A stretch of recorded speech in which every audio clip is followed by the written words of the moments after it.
As you can tell, I like to go fast. Our race team is really well prepared. We like to look good, but we also like to dress good, and that's why we shop at Franklin Road Apparel.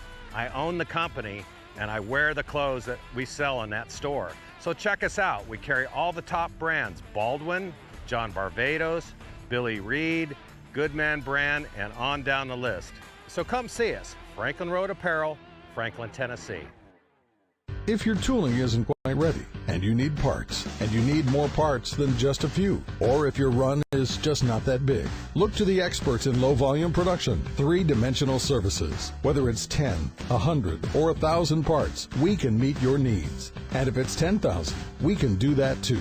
Three-dimensional services delivers high quality parts for short runs, 70% faster than industry standards. Three-dimensional services. Prototype, production, proven. Menards is the Midwest's ultimate home improvement store. Family owned since 1958, Menards is the one-stop shop where you always save big money. Get the Midwest's best selection nationwide when you shop online at menards.com. We make it easy to complete your projects around the house, big or small. From hardware to plumbing or paint to appliances, we carry it all. Visit menards.com today to save big money at Menards. Save big money at Menards.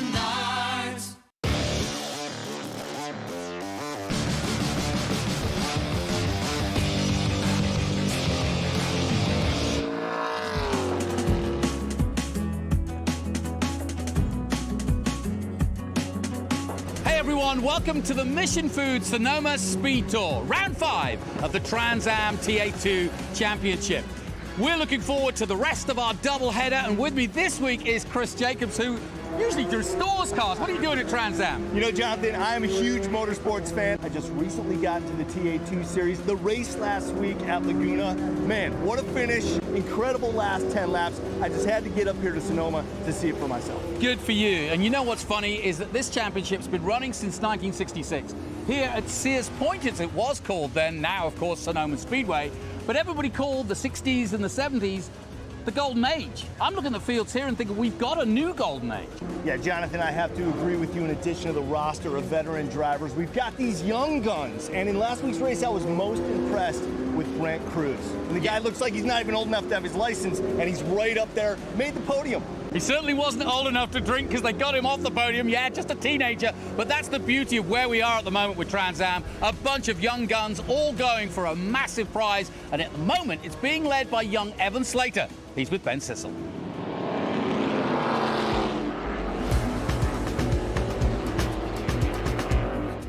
Thank you, gentlemen. I am here with Evan Slater, currently 5th in points overall, but also leading our young guns and leading Rookie of the Year. Evan, how does that feel? Yeah, it feels great. Super happy to be racing in the Trans Am Series 2022. Super thankful to Cube 3 Architecture and Stevens Motor Racing for making this possible. Yeah, it's a long season, but starting off strong, so really happy. You picked TA2. What is it about? How do you explain the TA2 series to your friends? It's hard to explain it to the friends, but I basically say it's a NASCAR setup for road course. So it really is just that. It's a stock car setup for road course, so it offers really close racing, and it's just a ton of fun. So the beauty of this Young Guns is it's a lot of drivers trying to move up through the ranks. The beauty of TA2 is there's no driver age. These cars are very difficult to drive fast, and then you're in a group of sometimes 45, 50 cars all trying to get around you. So do you feel like that's great for driver development? Yeah, it's definitely great because the no driver age makes it so these cars are definitely hard to drive. So you can improve your driving, so it just really helps. And all the close racing is just a ton of fun, so you can learn about racecraft and what to do and what not to do. So yeah, really enjoying it. Super happy to be here. Perfect. Well, there you go. We've heard it here first. Evan Slater, current Young Guns leader in the TA2 series.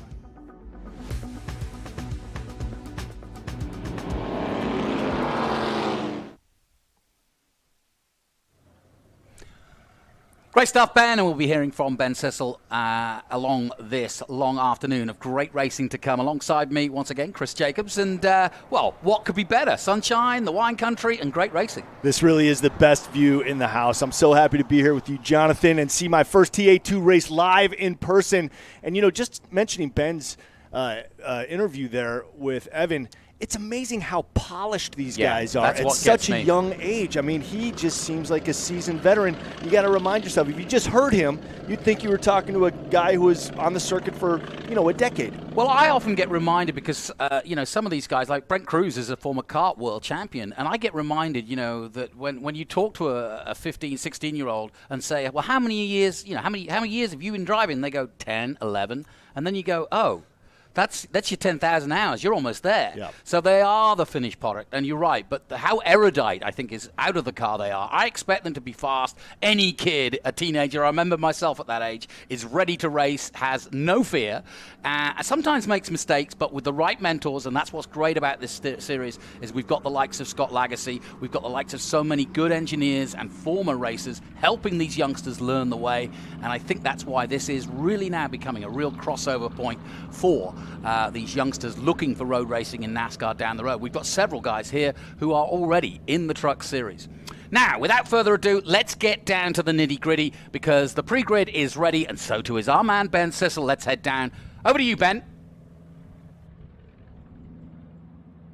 Well, thank you, gentlemen. We are going to start here with this beautiful Ghost Ford Mustang of Michelle Abadi. Come here, Michelle. Explain to everybody what's going on here with Ghost. But first, let's start with, I'm not used to seeing you at the back of the grid.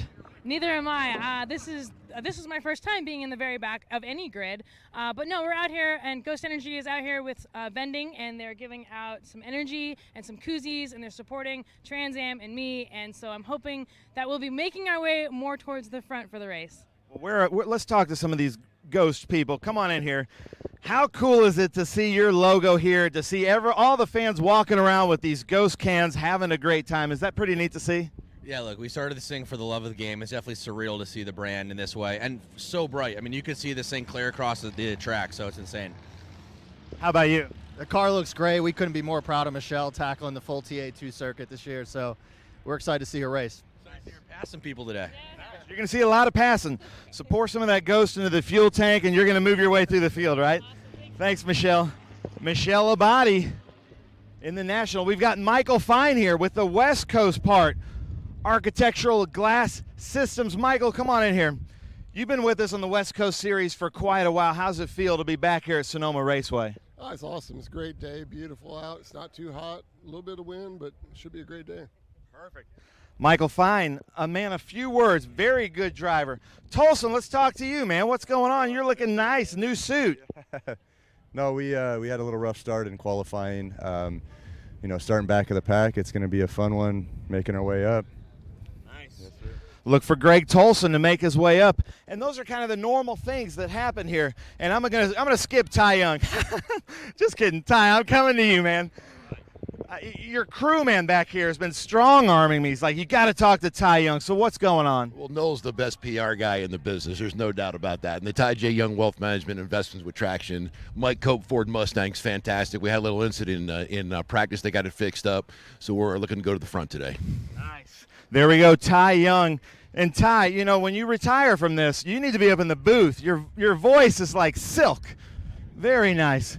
Mitch Marvash here, Wolf Entertainment, number 29, one of our longest running West Coast, and he can't figure out which country he's from, Mexico, USA, or Canada. Mitch, what's up with that? We are equal opportunity North Americans, so all good with that. And I got to honor my Canadian wife and our Mexican roots, and our U.S. citizens, and all good. Perfect. All right, Mitch Marvash, Wolf Entertainment. We're going to try to make it through here. Here's Jim Gallagher, the number 16. Jim Gallagher, how you doing, man? You feeling good? Great. Yeah, I'm feeling fantastic. Thanks. You? I feel great. You're talking Keith Prochuk, all the Cope guys. Matt Peralt, Matt Parent right there. Keith, how you feeling? I feel pretty good. I think we're going to be able to make up some spots here. So starting kind of further back than I'd like to, but confident for the race. Nice. And Jonathan, this is for you, buddy. Matt, how would you like us to say your last name? Matt Parent. Matt Parent. There we go. Matt Parent, good luck out there, man. Now I want to show something kind of cool here. Look at this. This is Cameron Parsons, been racing with us in the West Coast Series, but he is wearing this like a badge. This has been racing since 2013. You see the sticker here? every year through there. Cameron Parsons, I was watching you on Facebook just like 2 or 3 weeks ago. A lot of this car was still in boxes. You hustled to get it to Laguna Seca, finished the race, put it in, and now you're here. How's that feel? Oh, it feels good. I mean, we do everything that we can to make the grid on this in this car in this series. I mean, it's a tired chassis, as you can tell. It's a kind of a tired motor, but we update the things we can. So we throw the KW suspension on there. We're running EBC brake pads on it, and since doing that, the car, I feel like it's been modernized. We've updated it. It's handling just as well as anybody else out here. So we're doing everything we can just to keep up, and we think we're doing pretty good. Perfect. Cameron Parsons, good luck. I love having our West Coast competitors out here. There's Matt Parent's car. Tom Clower's in a new car this year. Beautiful green stripes. We spoke to Kent Stacy last week. Here's Kent Stacy. Now, if you ever come to our fan walks, they're always giving away things, hero cards to talk about. They're signing autographs. Then we've got Tim Lynn's car here. Tim Lynn actually keeps his car here. Nick Racino was with us, West Coast.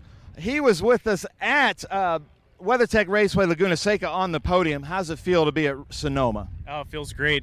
Really happy to be here. Thanks you to Burtech Waste and Amsoil for all the support getting here this week. Really excited. Hopefully we can put up a good performance. Perfect. Nick Racino, he won his first Trans Am race with us a few years ago at Auto Club Speedway. First race, he wins it. Here's Keith Prochek with the legend Butch right there. Barry Bowes, we've talking to Barry Bowes with Samson Racing Engines. Barry Bowes, thanks for being here. Akio Data, little Harry Potter reference right there. I'm never going to get this. You know what? You weren't there last time. You got to say your name. I know you're listening to music. I'm a little scared of you. You're wearing your pit vipers. It's a little intimidating. Tell us how to say your last name. Kwiatkowski. Nice and easy. Kwiatkowski. Rolls right off the tongue, doesn't it? Yeah, perfect. Yeah. You need to buy some vowels in there, but we're going to try to get it right. Say it one more time. Kwiatkowski. Kwiatkowski. Jonathan's really good with this. I'm terrible, but I love it. Sorry to interrupt your music and pit viperness. Look at this, Doug Peterson. You're usually getting driver's autographs. Doug Peterson's getting fans' autographs. I love it. That is awesome. Oh, he's circling his, or his name is a right angle, I think. Then we come over here, Ken Sutherland, always super fast, TA2 West. How's it feel to be at Sonoma Raceway? Oh, it's awesome. What a great day for a race. Looking forward to it. Nice. And your family, of anybody in these hats, that you've got like the biggest family, the race group that's with you.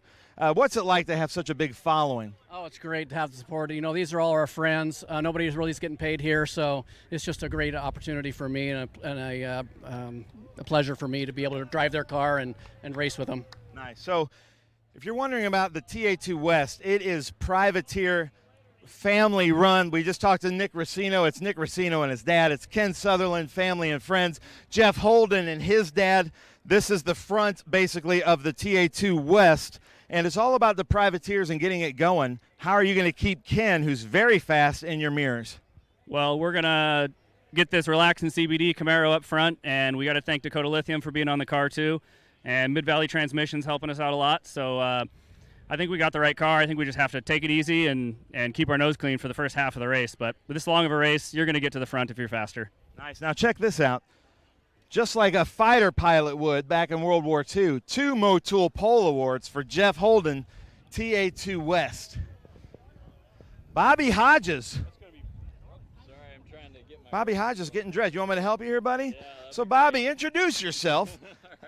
Tell us who you are and where you're coming from here. How's it going, everybody? My name is Bobby Hodges. I'm from Carson City, Nevada, and this is my first road race ever today. Oh, wait. So what's your racing experience? I used to run super late models, so I come from the circle track scene of things, and I ran SRL Southwest Tour for a long, long time, and decided let's change it up. Let's spice it up a little bit. All right, let's see if Bobby Hodges can turn right. That's going to be awesome. We've got Rhett Barco right here with this beautiful Dodge Challenger. Barco cars, if you need to buy a Dodge Challenger, make sure you're finding him. Let's talk to, for some reason, you've put Delroy in there, and somebody said now you want to be Chad Delroy? I go by everything. Delroy's hung with me since I was born. My mom made it up, and then in college it kind of came back and stuck with me since then. I like it because it's unique and stands out, so it's a good catch. It's a good spot. If you can remember that, then you're remembering something about me, so that's the goal. And we want you to remember Forrester Pontoons. Is that right? Yeah.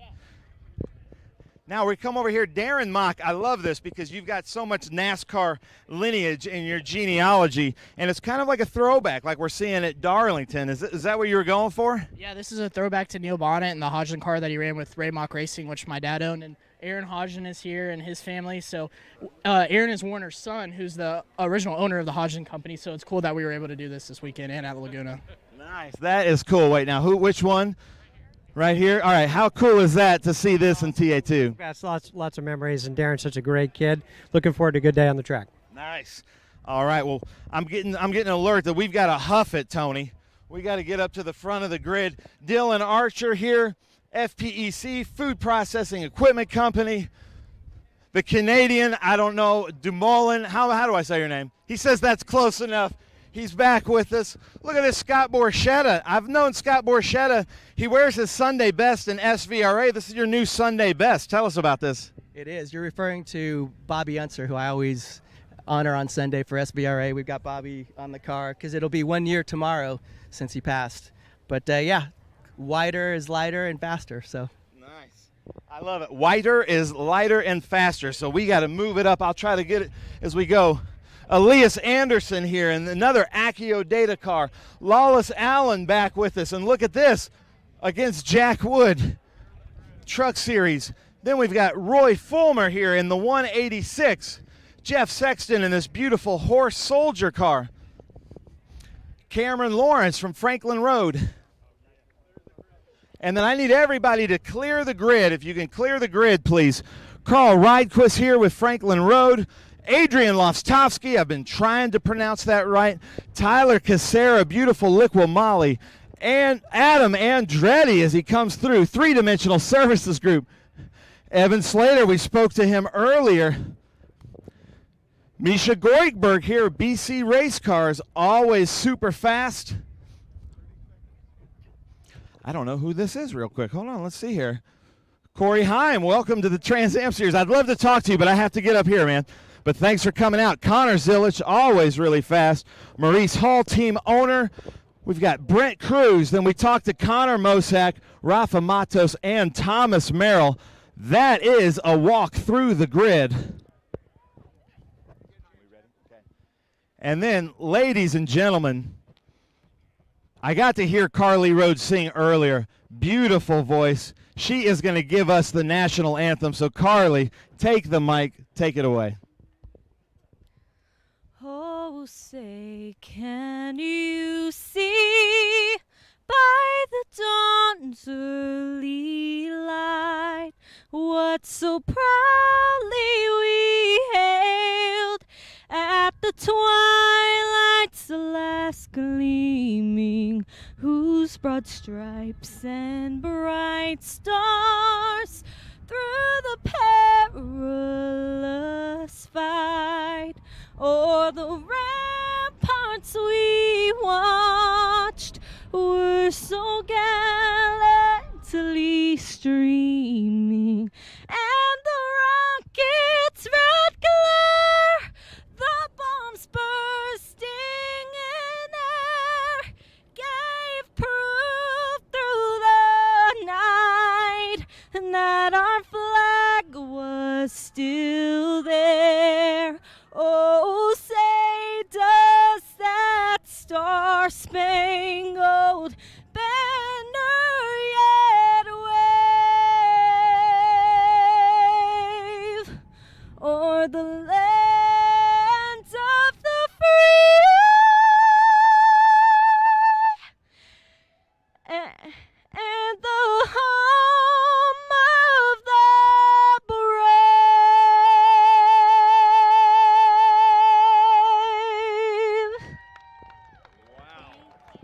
Wow, absolutely beautiful. You can find her CarlyRhodes.com, is that right?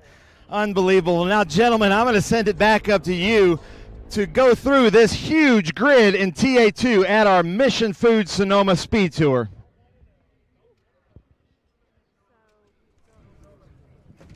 Excellent stuff, Ben Sissel, and a wonderful rendition there. And let's take a look at the grid then. And it's the local man, Thomas Merrill, in pole position with a 136.9. Then it's Rafa Matos and Connor Mosak and Brent Cruz, the two youngsters on row 2. More youngsters, Zilic 5th, Heim in 6th. Goikberg 7th, Slater, then Adam Andretti for the three-dimensional services Ford Mustang. Tyler Casera looking to be championship leader, starting from 10th. Skeen not here, remember. Lostowski 11th, Ridequist, local favorite, did the West Coast here for many years. He could be one to watch from 12. Likewise, his teammate Cameron Lawrence in the hunt for the championship. Jeff Sexton, been the best improver throughout the season from Austin, Texas, but originally from San Jose, California. 14th on the grid. Roy Former, he's a West Coast man. The Former man is winner of the Thunder Hill race and looking to go again well here for the West Coast and overall. Jack Wood, a youngster on his way in the Truck Series. He'll be back here in June with NASCAR in 16th position. Lawless Allen, also one to watch in the future. He starts 17th. Elias Anderson starts 18th. Borchetta starts 19th. Louis-Philippe Dumoulin from Canada. He, of course, the NASCAR current Canadian champion. He comes in replacing Mike Skeen, who is racing IMSA.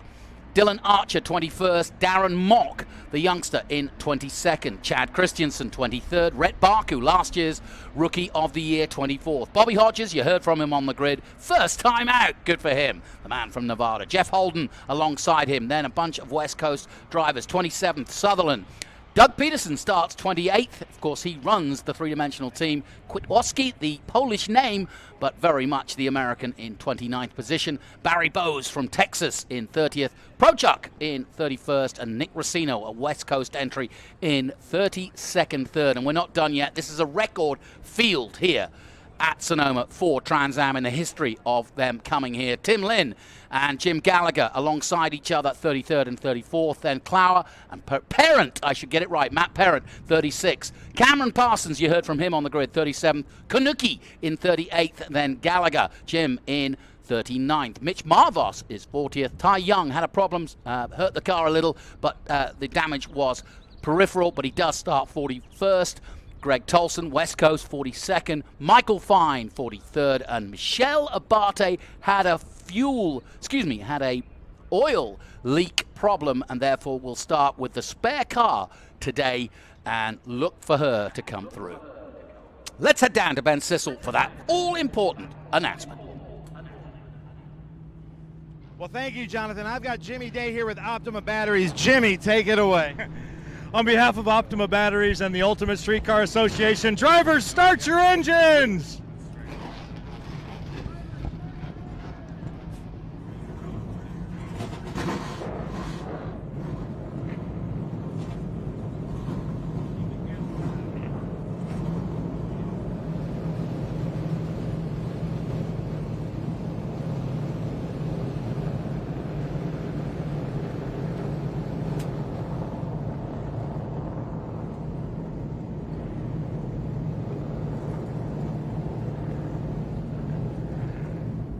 Just want you to enjoy that rumble, that sound, that butterfly feeling in your stomach. And it doesn't matter who you are, if you've ever done any form of sport, motorsport takes that to a different level. The thunder, the roar, the sound, the metal, the anticipation, the anthem, everything. Chris, it gets to you, doesn't it? You know, if you've never been to a race live, you got to get over here, because you're exactly right, Jonathan. Walking around the paddock, seeing these cars fired up close it's awesome. I mean, there's no other word to describe it. Every series of racing, like you said, gives you that amazing feeling when these big engines fire up.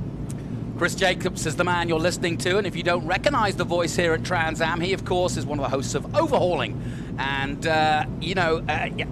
obviously a Californian yourself, you've just come up here for the weekend, but you were watching Laguna, and you felt like, come on, can I get amongst it? I had to, and I saw Sonoma on the schedule, so easy trip up here. I live in Burbank, so just, hop a Southwest flight into Sacramento, little rental car action, and next thing you know, I'm here. And I'm really I mean, all the guys on the grid must think they've got a better chance by the absence of Mike Skeen, like you mentioned. But the guys in the top 5 positions, especially Rafa, his teammate, Thomas Merrill on the pole, and Mosak, who's been up there every time, and of course the youngster Ben Cruz, who was on the podium last week, they all must be thinking, all right, that works to my advantage. I think you're absolutely right, and I spoke to Rafa this afternoon, and it's interesting. We had a theme last week, and the theme was risk versus reward, and what we meant by that last week was, look, you've got back-to-back races. What you don't want to do is leave Laguna with a smashed-up car and be chasing the ball effectively until you get here. So you want to leave Laguna clean with points, come here, and then go for it, because you've got time, if there is a problem, before Lime Rock to go for it. But this weekend, it's a whole different ball. It's hurry up waiting. Every driver I've spoken to, and I'll explain what I mean by that, it's 100 miles. There's no point in going for glory in the first 10, because all that will happen in these temperatures and this track is that your tires will dissipate to the point of you'll just be so loose by the end of the race. So according to Rafa and according to all of the top guys, it's all about waiting to race, not racing so hard that you can't have enough tire left to go racing in the last 10. Yes, you can be helped by, well, the potential of cautions, but we didn't get that really that much at Laguna. And there's always a chance of a good battle, as we saw with Skeen and Rafa, as you said, last weekend. So I think this is going to be slightly different strategically than we were last week, but just as fun. And there's very few places to overtake. You may not be the most biggest racer driver in the world, but you know this track is hard to overtake. Oh, absolutely. And, you know, to your point, to kind of warm up slowly on this track, especially because of those two negative camber turns that we have back-to-back, 3 and 4 going up the hill, you've really got to be careful with those until your brakes and your tires are heated up, so you can take those at a little bit more speed each time around. This is a much more strategic track in the series, and these guys are going to be making sure to pay close attention to that.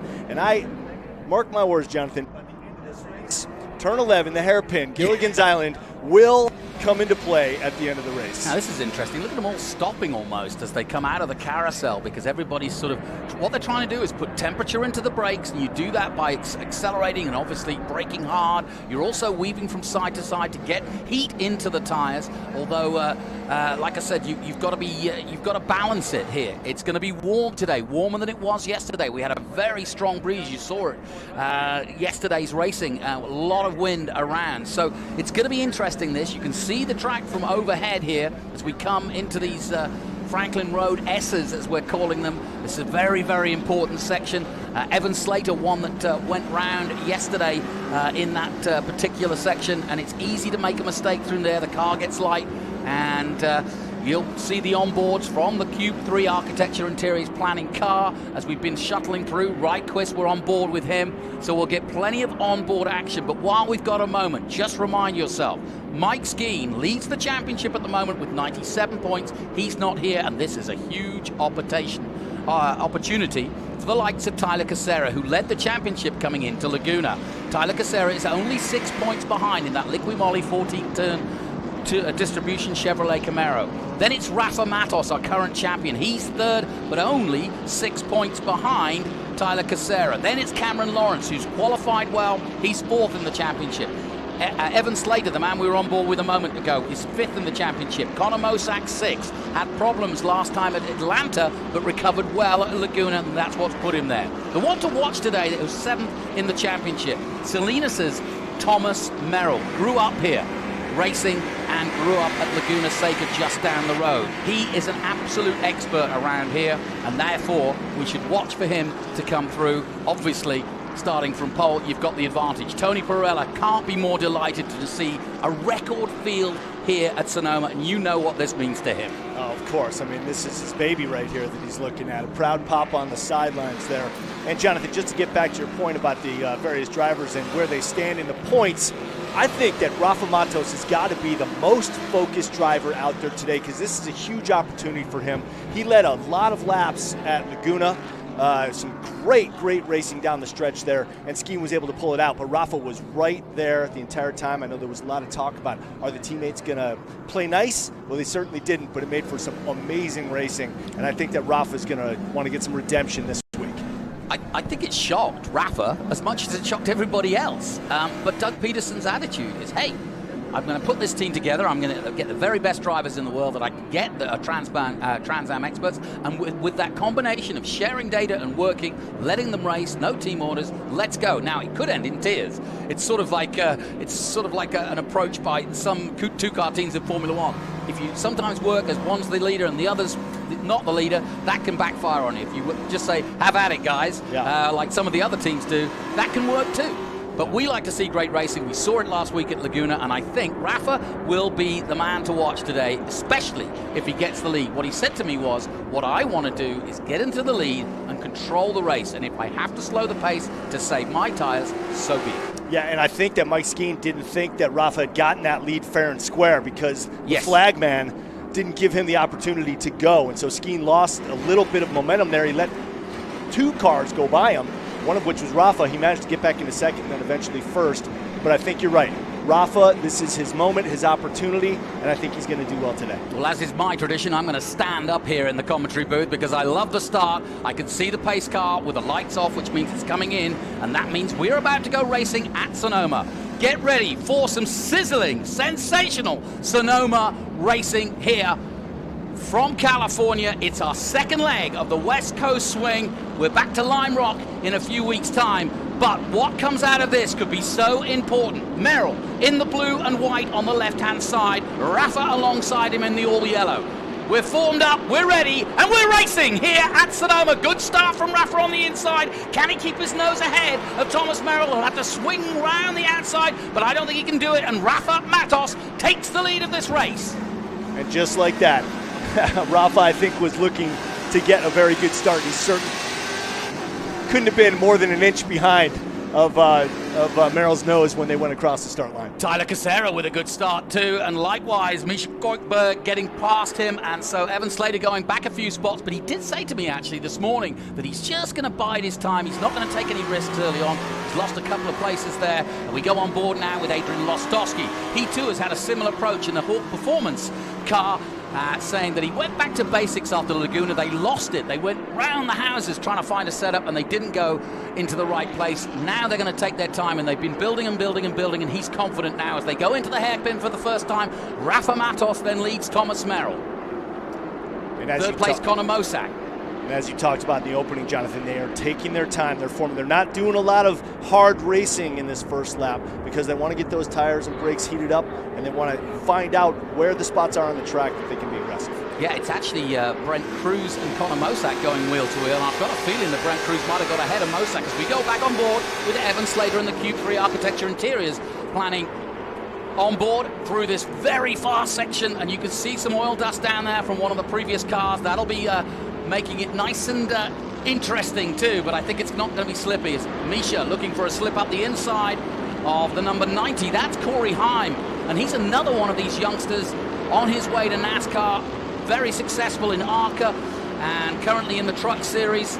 They'll be coming back here. That's why they wanted to practice people like Corey Heim, because they are coming back for the NASCAR Truck Series here in June. And so a lot of these juniors all looking to use effectively their time in Trans Am and road race courses to get themselves dialed in as we go on board with a man who loves to go to any track and on any day. Scott Borchetta. What an improvement the Big Machine Vodka Spike Coolers driver has made. Look at him pass through several cars there on his way down to turn 4. Scott Borchetta currently running in, 15th place, just behind Cameron Lawrence. Roy Fulmer, who had problems last time out at Laguna Seca, is up there too. He's a West Coast entry. Another youngster currently in 13th position and vying for the championship lead in the West Coast.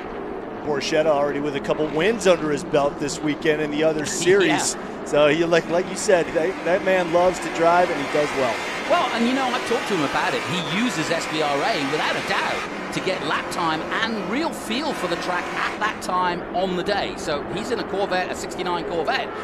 Got his 29th, I think, win this weekend in a row, mind you, and it really does help him as we go back and look at the 26th of Thomas Merrill chasing down this man Rafa Matos, who approaches 11 yet again. This is a good start. This is what Rafa wanted. He wanted to be at the front and he wanted to control the race. That's what he's doing. Brent Cruz has got past Connor Mosack. He's up to 3rd place. And they're in the portion of the track right now where if Rafa just maintains his lead and doesn't make any mistakes, he's going to get to the second third of the track with the lead still. So he's approaching this race very strategically. He's doing a great job of through the first 2 laps. Yeah, it's interesting. I was looking at the championship standings at the beginning of the season. Rafa was leading the way from there on in. He was leading, 35 points ahead of Skeen and then Merrill. And then suddenly he dropped down after a couple of bad luck problems in the next few races. And so he's been building back ever since. And obviously he wasn't expecting to be challenged as much as he was at Laguna Seca. Skeen not here. This is a big opportunity. But I'm wondering how Merrill will play this. Merrill in second place in the gap, 0.2. Cruz third, Mosak, Zilic, Heim, Goitberg, 7. Casera looking for a championship lead out of this weekend. Casera had go on board with Rafa Matos. And Merrill has gone through. And the youngster Brent Cruz is continuing to do his thing, stay on pace, stay right there in third. He's going to pick his spots during this race, too. He is a very talented driver for how young he is. So Merrill taking the opportunity. I want to see how he plays it. Well, he's playing it exactly the way he wants to play it, and he's taken the lead away from Rafa Matos. Now how does Rafa play with him? It's his turn to play cat and mouse as they go down towards turn 11, the Big Machine Vodka Spike Cooler turn 11, and in they come. It's very slow, that corner, agonizingly so. You've got to be so patient in there and put your car on the right line so you don't come out of that turn with any disadvantage. Chris, here's a look at the overtake for the lead. And as you can see, Rafa Matos leading, going up the hill. And I think what we'll see is Thomas doing exactly what he did to him. Or does Rafa go? No, I don't think so. Just maybe a little bit wide, but that was a lovely move. And that is pin perfect, absolutely, because there's not a lot of room there. Great overtake. He was just waiting, and he did it at the exact perfect moment. He kind of like almost waited for Rafa to by and took it right there, and he was on the perfect line to take the lead. Yeah, you really can't come over because you're drifting out at that point. Negative camber, yep. Into the carousel. This is positive camber for them, but a very important corner to get good drive out towards the next possible overtaking maneuver into the next hairpin. The field's spreading out, but not by much at the moment. Fastest lap so far, Brent Cruz, a 1:39.6. But the leader's on, 39.7, 39.8, so all very similar times at this point. Mosak in fourth, Zilic fifth, then it's Heim, Goitberg, Casera, Andretti. First time we've mentioned him in ninth position as we go on board now with the ASIO data. Barry Bowes from Austin, Texas, 32nd. Number 32, and you can see miles per hour on the onboards. Don't forget the braking on the right-hand side, but watch more importantly the hands. I always think the hands and the video of the hands gives you an illustration. Big mistake there coming into 11 by Thomas Merrill, and that is not going to help your tires, Chris. It's not going to help your tires, but you know what? If you're going to make that mistake somewhere on the track, that was the perfect time to do it because there was no way that Matos was going to take advantage of that mistake. And also, looking at Matos's hood there, looks as though it's flapping around a little more than I would like, but if it's not affecting him, then fine. But they are so close on track, as you can see. That's where Matos got overtaken the lap before. 4 laps into the 40, 63 minutes to go. Back up the hill again for 3 for the blind crest. And you can see it for yourself. It is very blind going over there. And then to one of the hardest corners, this right-hander, which is off camber on the exit. Got to be so careful how early you put the power on there. You know, that's such a technical corner, that first one going up, because you're right, it's a blind turn, and you're also, so you've got to deal with both of those things at the same time and really trust that you're online with your car. This is a cracking race already. Now, I don't know if it's the race that Rafa wanted. You said it. He was at the front playing a strategic game until suddenly he found himself chasing. So we'll be interested to see if Merrill ups the pace. They're on the same pace at the moment. And there's also a nice battle for third starting to form between Brent Cruz, the 14-year-old, and Colin Mosak, the 23-year-old. If you're listening at home, grab a pen and paper and write those 2 names down, because you are going to be hearing those a lot in the future of motorsports. Yeah, I couldn't agree more. Chris Jacobs, you're on the money, my friend. Rafa using all his skill here, former IndyCar expert, Rookie of the Year in IndyCar back in 2009. And Thomas Merrill come through the ranks. Used to come to these tracks as a little boy. His mum took him around. She was a racing driver too. She had a Porsche 911, took him around in the back with his brother at lunchtime. Don't sound loud today, but that's how he got the bug for it. His father races in SVRA, so the Merrills very much a part of the California race scene. Farmers as well, so well known in these parts. You know, Sonoma is such an interesting track because there's so many variations in speed. You're braking so hard, you're going from anywhere, you know, through the hairpin, you're down into the 40 mile an hour, and then you're all the way up into the 140s at other portions of the track. So remember, these cars, as per TA2 rules, no ABS and no traction control. So the driver's skill, it's all on them to keep the car under control in these extreme speed variations on the track. And it looks to me, by watching these onboards, especially Rafa's, that Rafa just seems to have a better dialed-in car. He's able under braking to catch right up to Thomas. We'll see it here. Watch just how close Rafa gets here. And this is a tricky corner too. The exit of here, we saw Ken Thwaites go out, spin round here yesterday. Adam Andretti describing it as almost like ice. It's so slippy there in that transition. But this, the Franklin Road S, is also a very key place. You can easily get it wrong. You hit a curb, you go a little bit far, too quick in, and the car can easily go light and lead in, especially through this one here. But look, see what I'm saying? Rafa, under these circumstances, gets right behind Thomas, almost intimidating him into another mistake coming into 11, but he's not trying to overtake either. And that's a great point, Jonathan. I think Rafa is probably doing that on purpose because obviously Merrill being in the lead, he's dictating the braking. So Rafa being right on his tail is saying, hey man, lead, follow, or get out of the way. Well, there's a new dimension going to come in. 139.6 by a young man named Brent Cruz. You mentioned him at the start of the program. He was on the podium at Laguna Seca. He's the youngest driver out there. He's already a 3-time world champion in cars.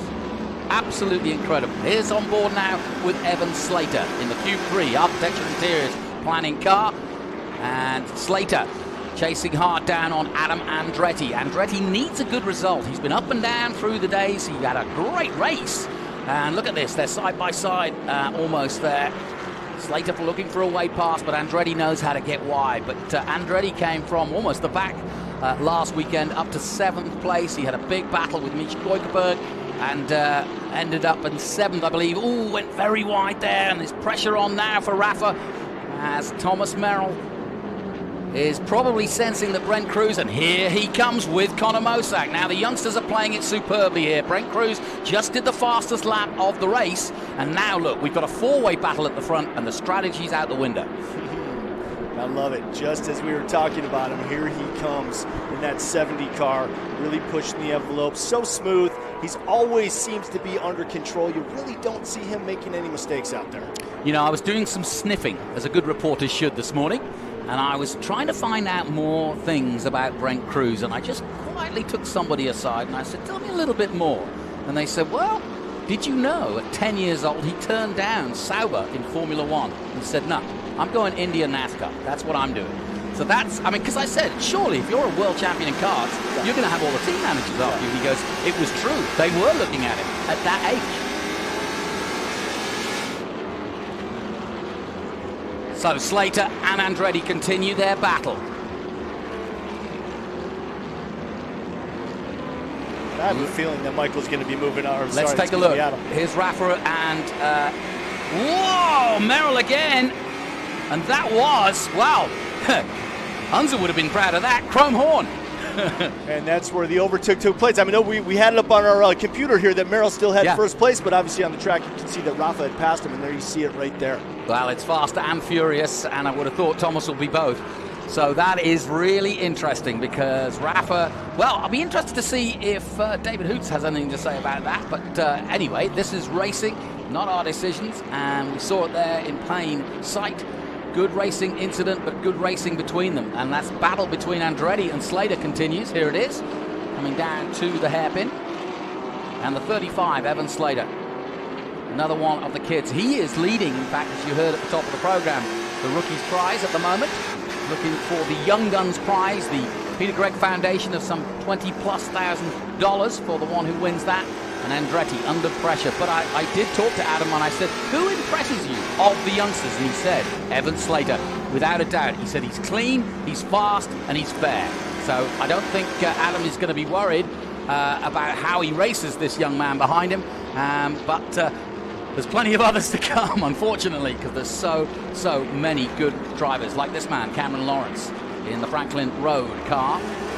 12th and 13th, the two cars for Ken Thwaites qualified for this race. And remember, Cameron Lawrence very much in the hunt for the championship. He's fourth at the moment as we go on board with his onboard, coming up through turn 1. Such a hard turn because you go right next to the wall and then you blind curve up the hill to 2. Yeah, the transition there, just for the racer's mind, has to really buckle it because, like you said, you're coming out of a short straight through the start of the track, and then immediately you're going uphill, negative camber, blind turn, and then you've got another negative camber turn right behind it. You have to be so precise with your line. And Jonathan, I gotta say, and I'm probably about to do the announcer's jinx here, but this race has been so clean so far. You haven't really seen anybody get out of control. So I'm sure in the next this lap, maybe lap 10, someone's going off. Through the carousel, on board with Cameron Lawrence, and again the last lap goes to Brent Cruz. He has been setting the fastest laps after fastest laps, but not incrementally faster. 39.6 is the fastest so far as we go back to this battle for 9th position and 10th position. Adam Andretti and Evan Slater. Lostowski on board with him now out of the hairpin. Best lap of 1:40. See how they use the curbs here. You can't really do that in IndyCar. It upsets the car too much. But if you've really got confidence in your setup, you can just roll over them and the car will work with you because of the speed you're going. Get it wrong, it's a whole different ballgame. Well, I mean, that's the whole point of the curve, right? I mean, essentially, if you can use about half that curve, you're on the ultimate racing line. However, it is going to create a little turbulence, so you have to be able to control that as well. This is an electric race. We're still with Evan Slater chasing down Adam Andretti. There is Tabitha, who, of course, is both Adam's wife and chief engineer, and she is hard at work. She's got the timing down. She's happy with what's going on. I can tell the body language is such. The little clap there says, keep going, keep going. They had a little bit problems in setup, did Andretti. He wasn't happy with the way the car was turning. And I said to him this morning, did you sort it out? And he said, well, as best we can. But the point is, he said, I always race better than I qualify or practice, and so I'm not worried about it. He said, you know, if we've had problems leading up to this, it's not a worry, and I'll be fine for the race. There you go. Lostowski, we're watching him. He's in 11th.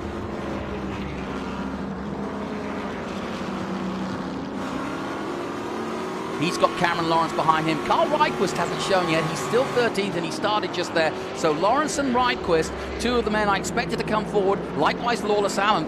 Funnily enough, Lawless Allen's another one, the 25. He's in 14th, who didn't have as much time practicing as here. He was working for Chevrolet. I talked about this sort of group of cars and group of drivers that are now, somebody going wide there and off track, just out of the corner of my eye. I'll get to that in a moment. I think it was Tommy Sheehan.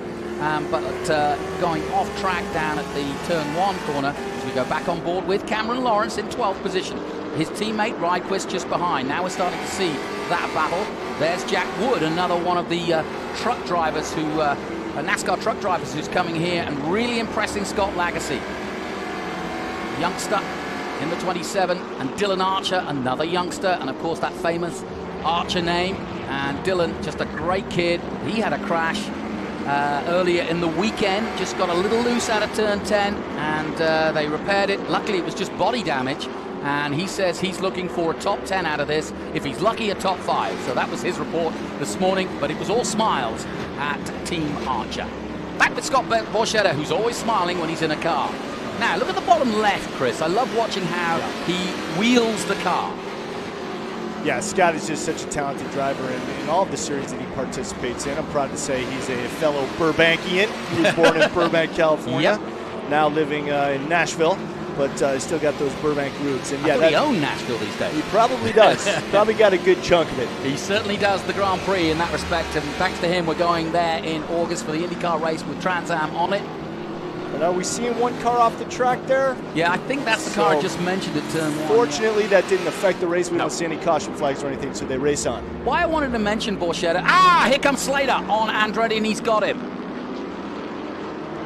Great move to the inside. Move. So Slater gets through. Now, the question is, will anybody else follow through? Because Lostowski is just behind, and he's looking for a way past too. And Adrian Lostowski had to change transmission.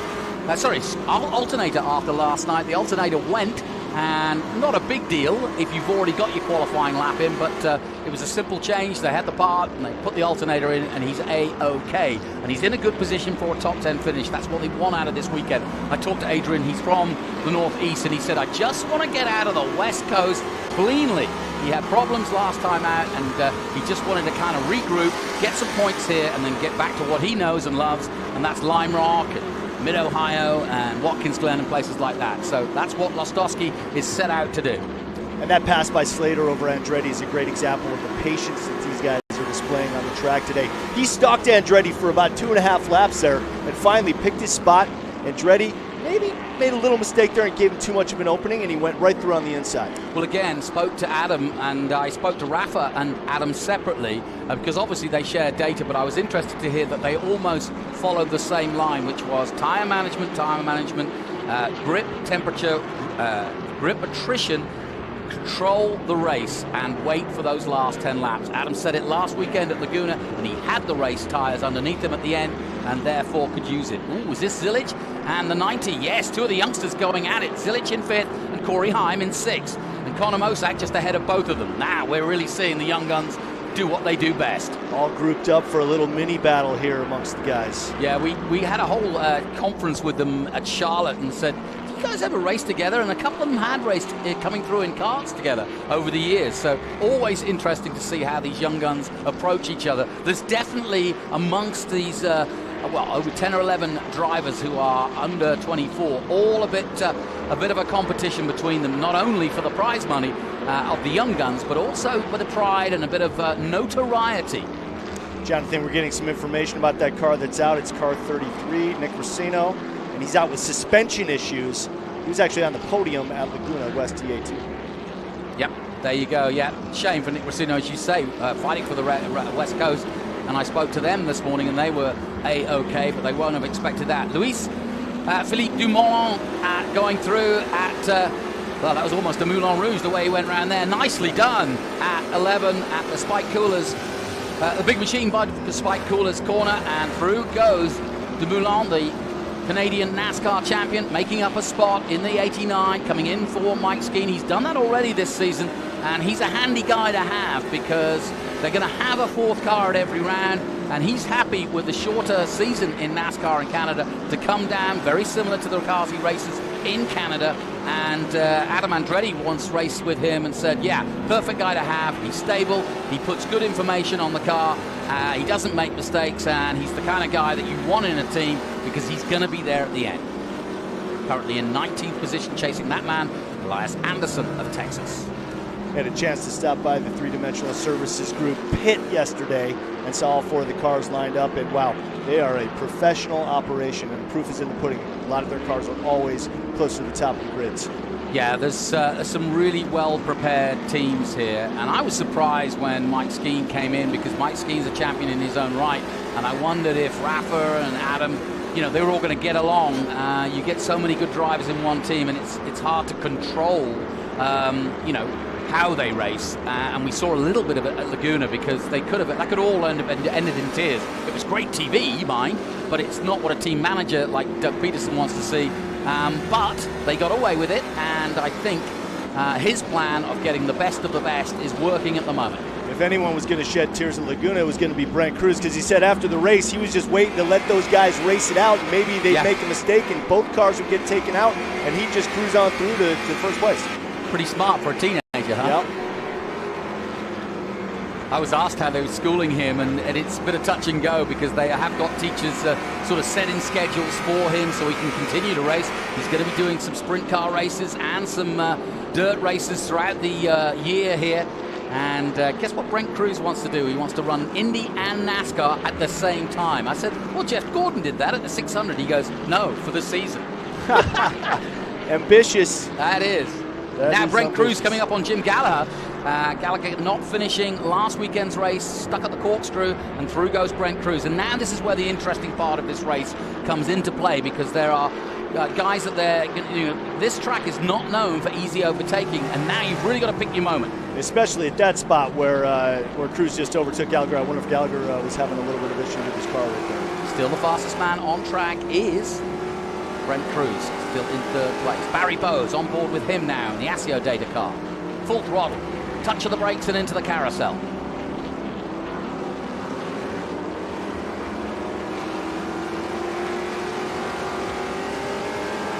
Barry Bowes, been a long time member of this fraternity that is Trans Am. Loves his racing, down in 25th at the moment in this huge field, chasing Andy Kwiatkowski just ahead of him, and we heard from him, and Darren Mock just ahead of him.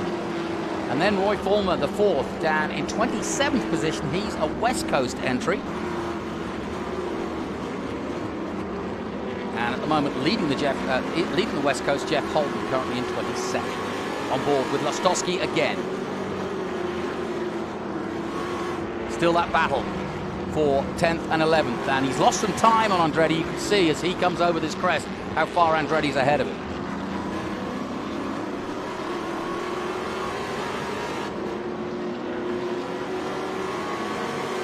You can see how physical it is, and they go through the gearbox. There's no holding back, is there? Cameron Parsons in, down the escape road. And the 83.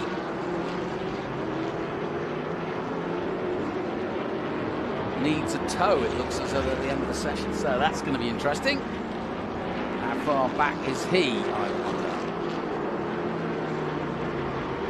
So Rafa Matos continues to lead. The gap at the moment, 2.7 seconds. He's taken control of this race yet again. And Brent Cruz, while putting in the fastest laps in the Nitro Motorsports car, is still there, but some 4 seconds off the actual lead where Rafa is. Here comes Goitberg. There's another good battle just behind Goitberg, and that's Casera and Slater. Tyler Casera in Mike Skeen's car from before, the Liqui Moly 77. Said to me at Laguna, it's just an honor to be in that car. He's got his whole family here this weekend. It's like the Casera kibbutz, as I called it. He's got his kids, one of which is called Dash, and I think that's great. His son's called Dash. I think that's awesome.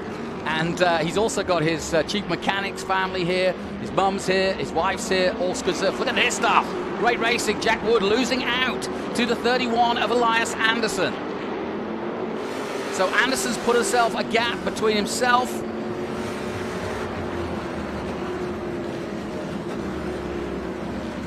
and Jonathan, back to Casera for just a moment. He's mainly concerned with getting those points, staying in the top 10 and closing that gap for the championship. Yeah, exactly. What's that hanging off the back of Jack Wood's car? It's not planned. A little bit of tape, I hope, and nothing that's affecting him. But Jack Wood under pressure now from Dumoulin, who was obviously in that battle at the moment with Elias Anderson a moment ago. But then Anderson is off to the races and got past Jack Wood, and Dumoulin struggling to do the same as they come into the carousel. Weird one, that, isn't it? It's like something got loose on the edge of that wing and it's just flapping away, and it can't be helping. Dumoulin may try and make a stab at the inside here. Is he close enough? We'll find out any second now. He's thinking about it. And he is going for it. Does he get the grip, I wonder, on the double apex? He does, side by side. That was excellent stuff, but he's still not over yet. Jack Wood keeps his foot in and through the S's. Great driving. Excellent hold off by Wood there. Yeah, really, really good. And this youngster, absolutely on fire. And it looks like a nunchuck there flapping on it does, doesn't it? Jack Don't Wood's come near me or wing. I'll swing this at you. What could that be? That's got it. That looks like something more solid than a piece of tape. Yeah, that's what I'm thinking.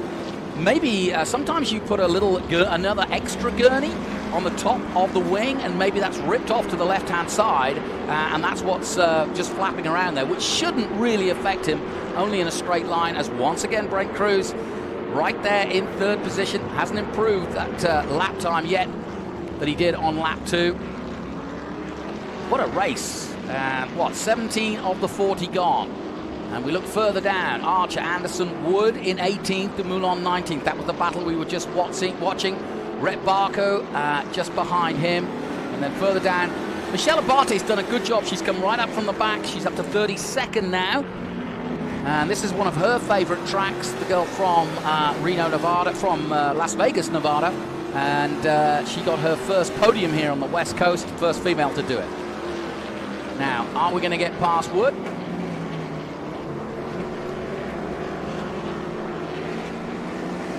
And back with, this is the battle between Cameron Lawrence and his teammate, Carl Rydquist. Now, this is interesting to play. Ken Thwaites will be watching this very closely because they should be working in unison, but that's easy to do, or easy to say when you're sitting up here, but harder to do when you've got somebody else breathing down your neck, as Cameron Lawrence does. Rydquist, very much an expert here. He was racing in NASA, the former, well, I say the former Swede because he's an American now, but the Swede who came to America to start his racing, and they found him in NASA racing, and then they said, right, you want to try Trans Am, and he's never looked back because he's been in it since. Scott Borchetta now coming up behind Lawless Allen. And I always think that Scott Borchetta is doing a list here because, of course, he sponsors some of the Xfinity drivers. And I always think when he comes up on a youngster like Lawless Allen, thinks to himself, is this guy got it? I'll soon find out. He's writing these races off as research. Yes, exactly. R&D. Real R&D.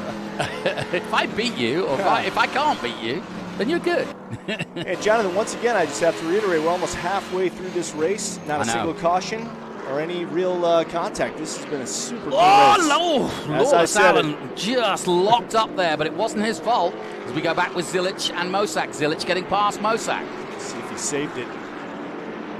So Zilic and Corey Heim now up to 4th position. So there's a few changes of position. So let's just remind everybody as we look at Connor Zilic, it's Rafa Matos from Thomas Merrill. Brent Cruz is still 3rd. Corey Heim is now 4th. Connor Zilic, the man you're looking at now, is 5th. Connor Mosak 6th. Mish Goikberg in 7th position. And Tyler Casera making his way through. He's 8th at the moment. As you say, I always marvel at what is a sprint and endurance. So somebody is just, I think, out of the corner of my eye, gone round at 11. We'll soon find out. But I really do think that in this sort of heat, much warmer than it was yesterday, is going to play its throne. Jeff Sexton, Paul Shelburne, is reporting terrible wheel spin and tire wear. Well, not a surprise. I spoke to Jeff this morning, and a guy from Austin, Texas, in that Horse Soldier Bourbon car. Cameron Lawrence still putting the pressure on his teammate. Mosak is continuing to go in the wrong direction here. He's got to make some adjustments. Yeah, I mean, you know, it's interesting. We just heard that from Ben Sissel in the pits about Jeff Sexton. I mean, you know, you're complaining about wheel spin and tire wear. There's really not a lot you can do about that in a race except deal with it. Scott Borchetta still putting the pressure on Lawless as they go back up the hill. And you can see what's ahead of Lawless. He's got 2 cars he's dealing with, and Borchetta's just waiting for it all to fall apart. Borchetta just staying in position to see if he can take advantage of that bunch in front of him. Yeah, it's relentless, 100 miles at this pace. And again, as I said before, the variations in speed here at Sonoma, too, you have got to have full concentration at all times. Fastest man on the West Coast, Roy Fulmer, just at a 1:41.3. Much better by the youngster who won the first race at Thunder Hill on the West Coast Championship. Now, when can Cameron Lawrence make a move, or are they working together? They are teammates, remember. Carl Rydquist ahead of him at the moment, as they head through, appropriately, the Franklin Road Apparel S's. And there's Lawless Allen and Scott Borchetta. So that's who they're chasing. So this is an interesting battle because you've got the 2 teammates and then you've got Lawless Allen.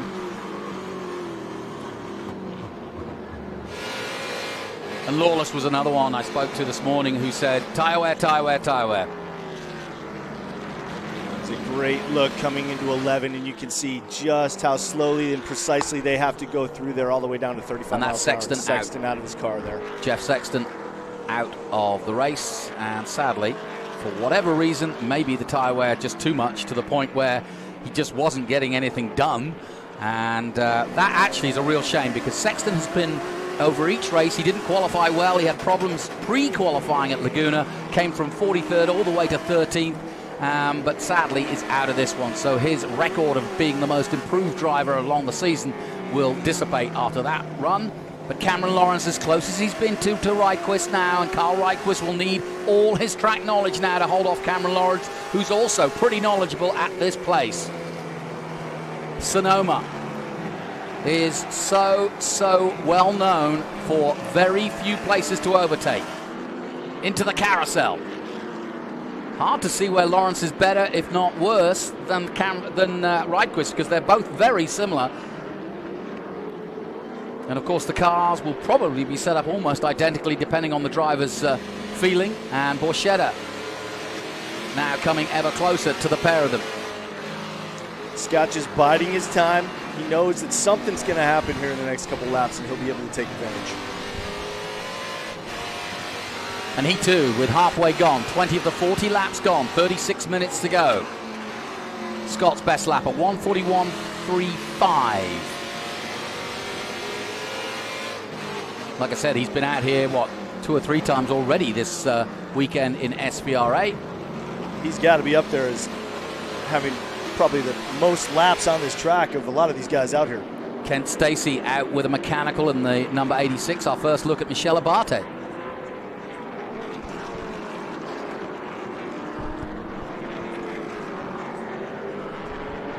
And this is good for Michelle.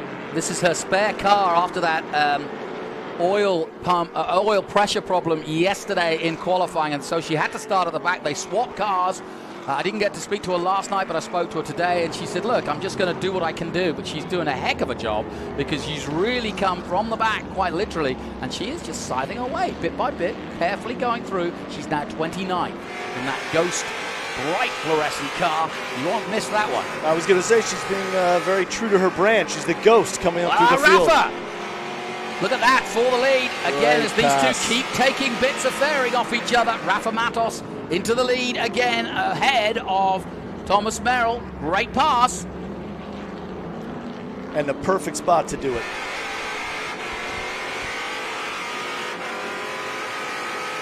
So Rafa picks up the lead, and I wonder now at the halfway point whether he'll try to just put in a couple of laps here that gives him that sense that he well, not relax, but just pull ahead. You can see the gap now yourself, Chris. Yeah. He actually has gapped him in just this lap. I wonder if Merrill's got a slight problem.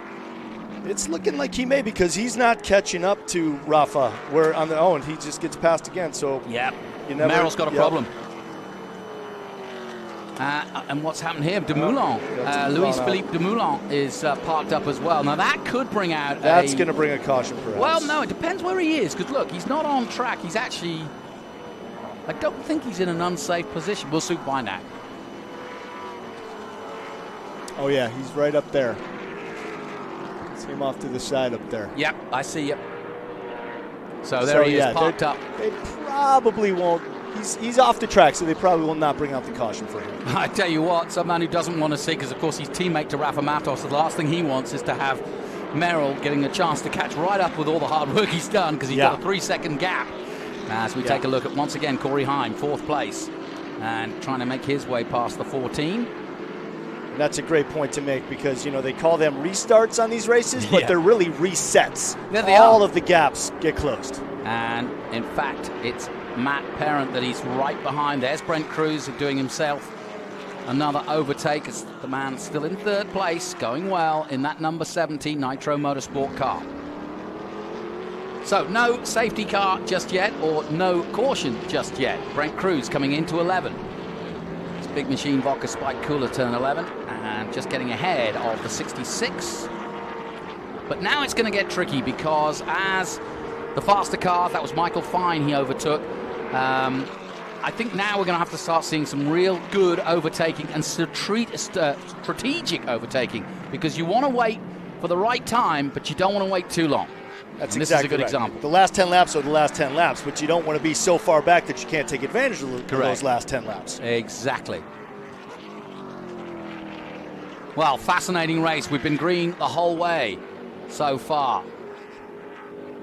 Jeff Holding still leading the West Coast Championship in 20th position, but Ken Sutherland chasing him down, and Roy Fulmer in 3rd. But at the front, we are looking at Rafa Matos and Thomas Merrill going at it. At the moment, Rafa has built up a 3.5 second lead, but we'll see if Merrill decides to put the hurry up on. They're both still going at the moment in the high 39, so they've been on to be honest, they've been on a consistent pace throughout these 23 laps. So there's no change in the car at the moment. They're able to circulate at exactly how they started, but the weight now that's coming down, the car's going to get lighter as the fuel load goes down, and the tires will go off in some way.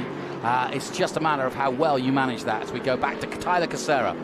You'll love this story, Chris. Tyler Casera basically came across our radar in Trans Am during COVID. He was a Miata expert, raced to the highest level of Miata, but so different a car than this. And he entered our sim championship. And we got to know him. We did some Zooms with him. He was kind of a one-man band with his family and best friend Dan. And they kind of just came out of nowhere and started racing in the real deal, having got the runner-up in the sim championship. He got an opportunity, ran, got a win at Virginia, and he's never looked back and has now joined one of the top teams in Stevens Miller and could be leading the championship. So this is a big weekend, and the whole family's come down for this 2-weekend West Coast run, which then it's not where he lives. He's up there in PA somewhere. Here we go. Cameron Lawrence now as close as he's been to Rydquist. He's almost pushing him round the Big Machine Vodka Spike Cooler turn. And then Rydquist just accelerates away onto the main straight, past our commentary position. And as I said, look for that turn 11 to play a role in the end of this race. I just have a feeling they're getting so close down there. The speeds have to come down. You have to be so precise with your line. You know, who knows what's going to happen there? Scott Borchetta. Oh, Scott!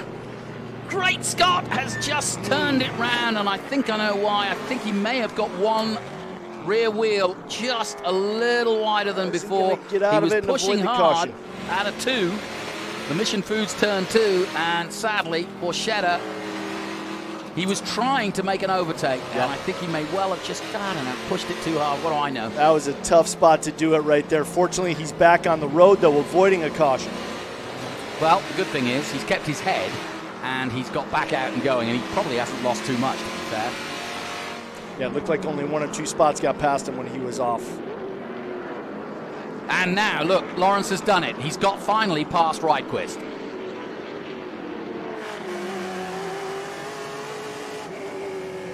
So we're on board with Cameron Lawrence. He's got past his teammate.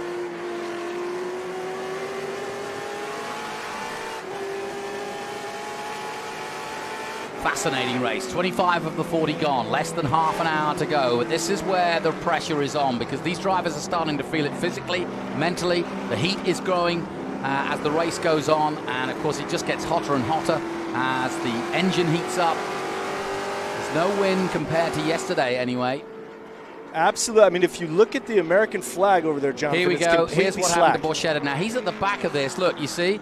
He's almost not distracted, but he's closer to that car ahead of him, and he just turns it round. It surprised him. It surprised. He came up so fast on the rear of that car. It surprised him a little bit. Back with Barry Bowes. Saying about the wind is completely slack. 24 hours ago, that American flag was out stiff. Stiff, yeah. So this is Barry Bowes taking on team leader, if you will, for the three-dimensional services Mustang team. And that, of course, is Doug Peterson coming through 10 and heading towards 11. There is Bowes behind him. It's a clean race. It's got a sleepy feeling, but I have a suspicion it's going to get real exciting in the last 10 laps. I do too, and I think that when we hit that 30 lap mark, oh no! Casera is in. And that is really dramatic for the championship if Casera is out.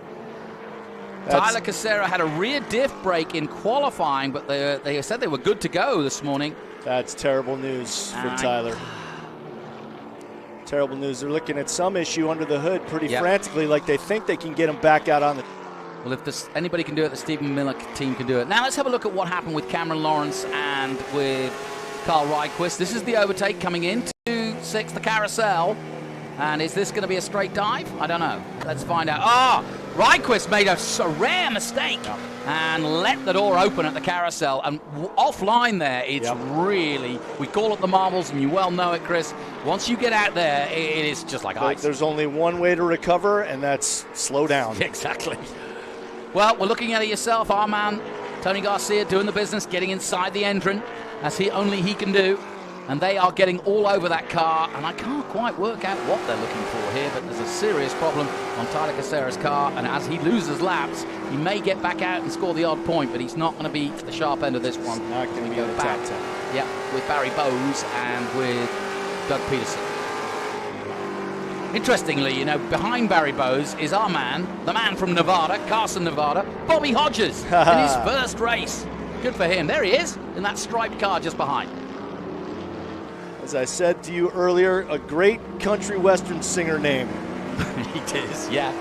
Bobby Hodges. Good racing name too. Yeah. I think if you're going to go to NASCAR or anything like that, you got to have a good name. But yeah, absolutely. Lawless Allen. Lawless Allen, for sure. Yeah. So they're putting. Well, he's out of the car. He's out of the car, and that's going to be bitter disappointment. It's been a long weekend for Tyler. Like I said, they had a rear diff brake yesterday, and now this problem. The whole family here. It's been a fun weekend, but this is not the way they wanted to end it. Back with Dylan Archer, and we're on board with him. Oh no! This is big news. That is the 86 of Andretti, and it's going off badly. He was in 9th position. Involved in that was Adrian Lostowski.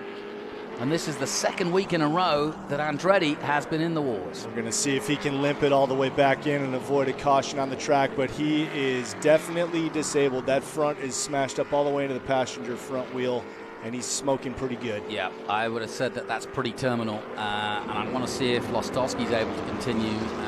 That's finished. So that's finished for Andretti. We're just hoping that he can make it all the way around. Looks like he's going to. And let's hope he's not dropping anything. He's done the right thing. He's got off as quickly as he can. But that's game over, sadly, for the three-dimensional services, as he's just suddenly hit the 4th dimension with that car. Oh well. If it wasn't for bad luck, poor old Adam wouldn't have any. He's been snake bit the last few races. That's unfortunate for Adam. Well, they got the tires out, but I don't think it's to any use, really. He ain't going anywhere. Yeah, they got the Sawzall out too, where things are getting interesting. You know, here's the thing about Trans Am, that you can score points all the way down to 2 points down to 24th place or something, and it really is a case that, you know, if it's just bodywork, because we don't know from this point of view if they can rip that body. I know that his front wheel was spinning, so it wasn't disabled there. I think the smoke was coming from a little bit of the front end that was up against the wheel. Chris, here's what happened.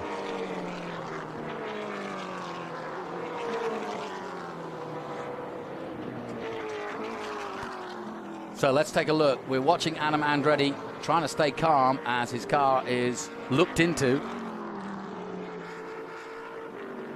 They may be giving him the news that they're not going to be able to fix it. Or at least get him back out racing again. Yeah, and look at Tony getting in there.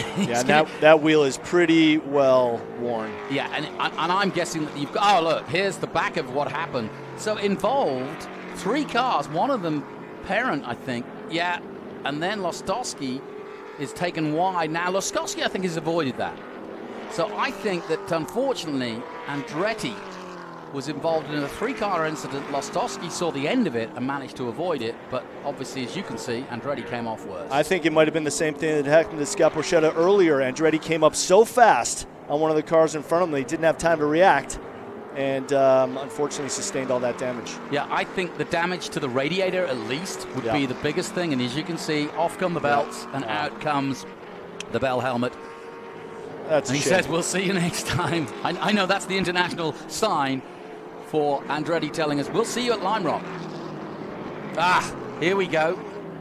And now what's happened? Now somehow, this is really interesting because Michelle Abate has got involved with the number 14, and that is Matt Parent. And he is stuck on track, and I think she's just come. What's happening? As I mentioned this is the coming out of the hairpin, and this is the slippy part of the track.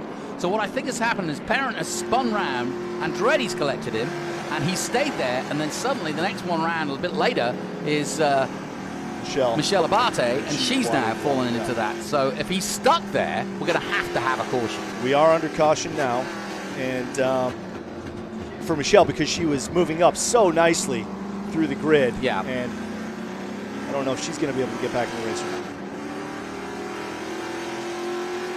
So we are under caution for the first time, which has been an electric start to this race. We are going to take a short break from the action here at Sonoma. I hope you're enjoying it around the world, and we will be right back when the action gets underway again. Join us in a moment. Speed, endurance, desire. For 160 years, Motul has helped engines and drivers go faster, further, and stronger.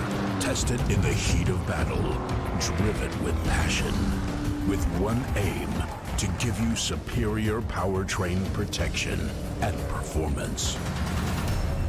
Motul.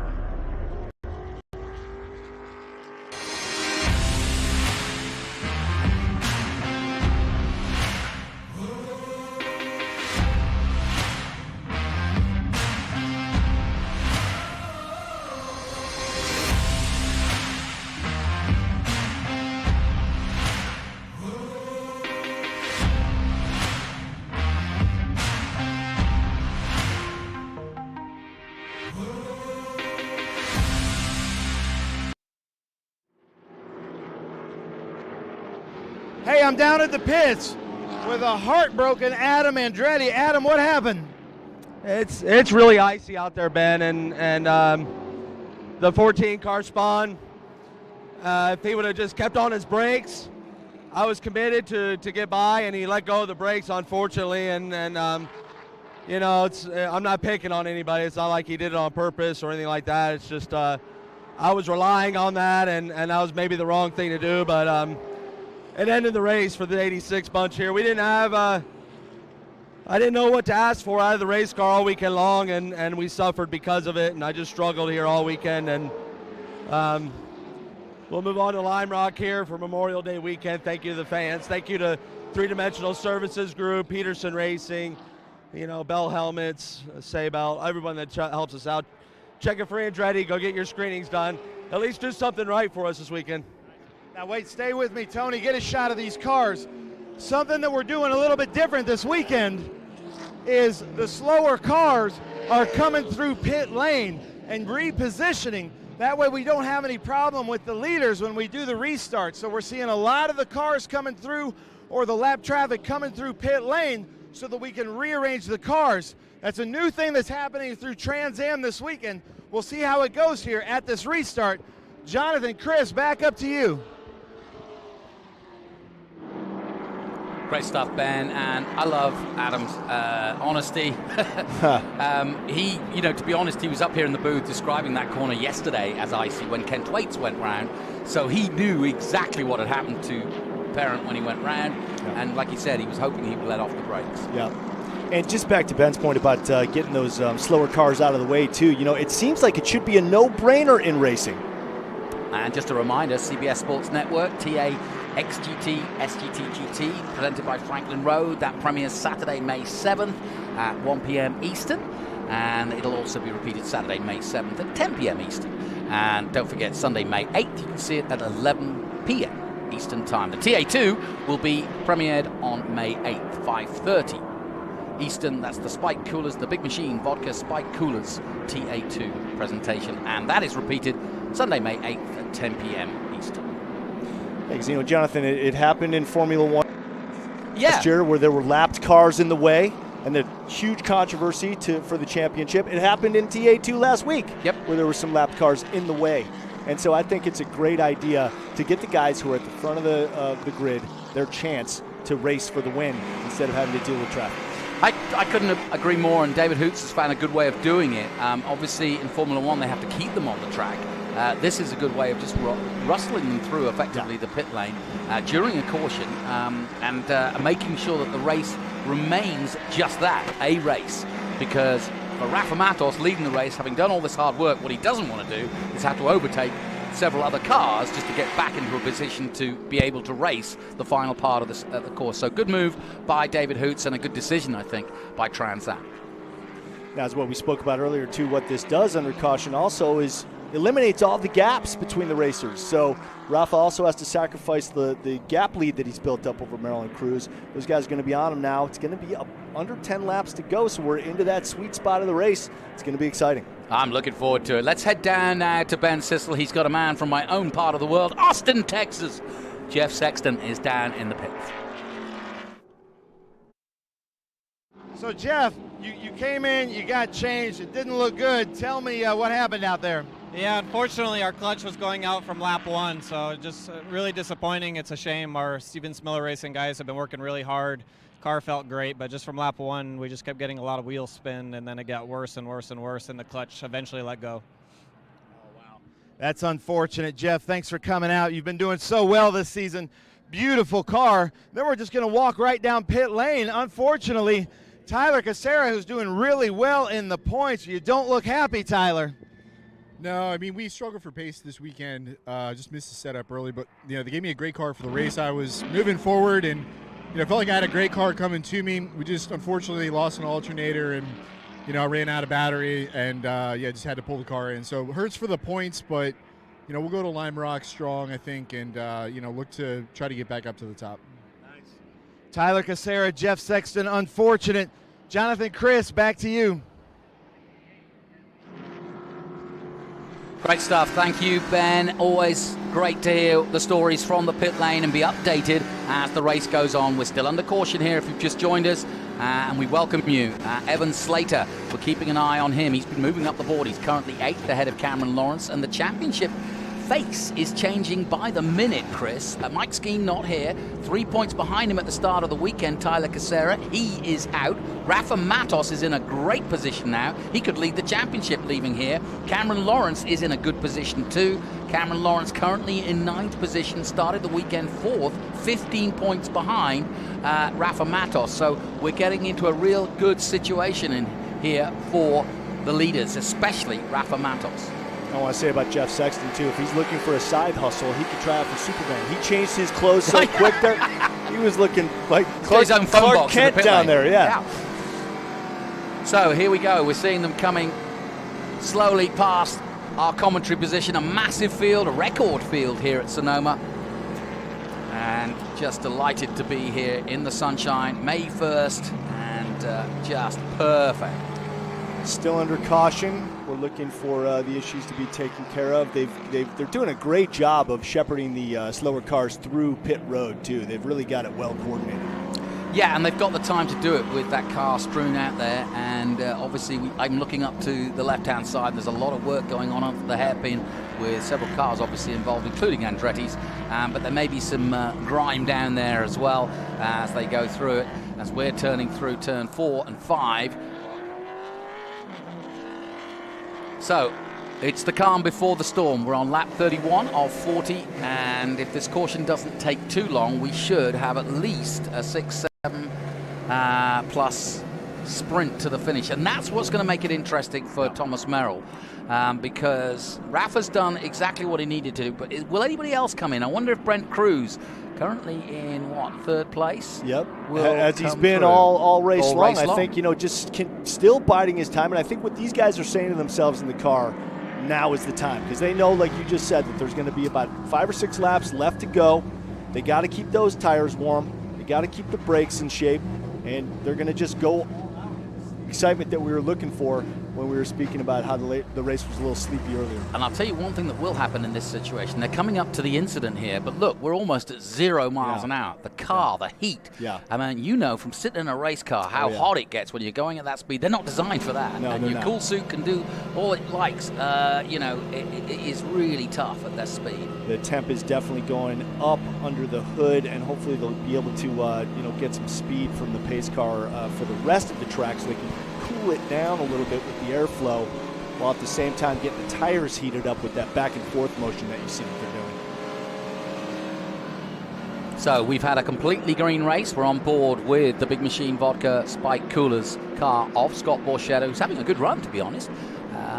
Borchetta has been in the thick of it. We've seen a lot of him on track already, and we're going to see more, I'm sure. He's currently in 15th position. That's not bad. Elias Anderson ahead of him. Dylan Archer in 13th.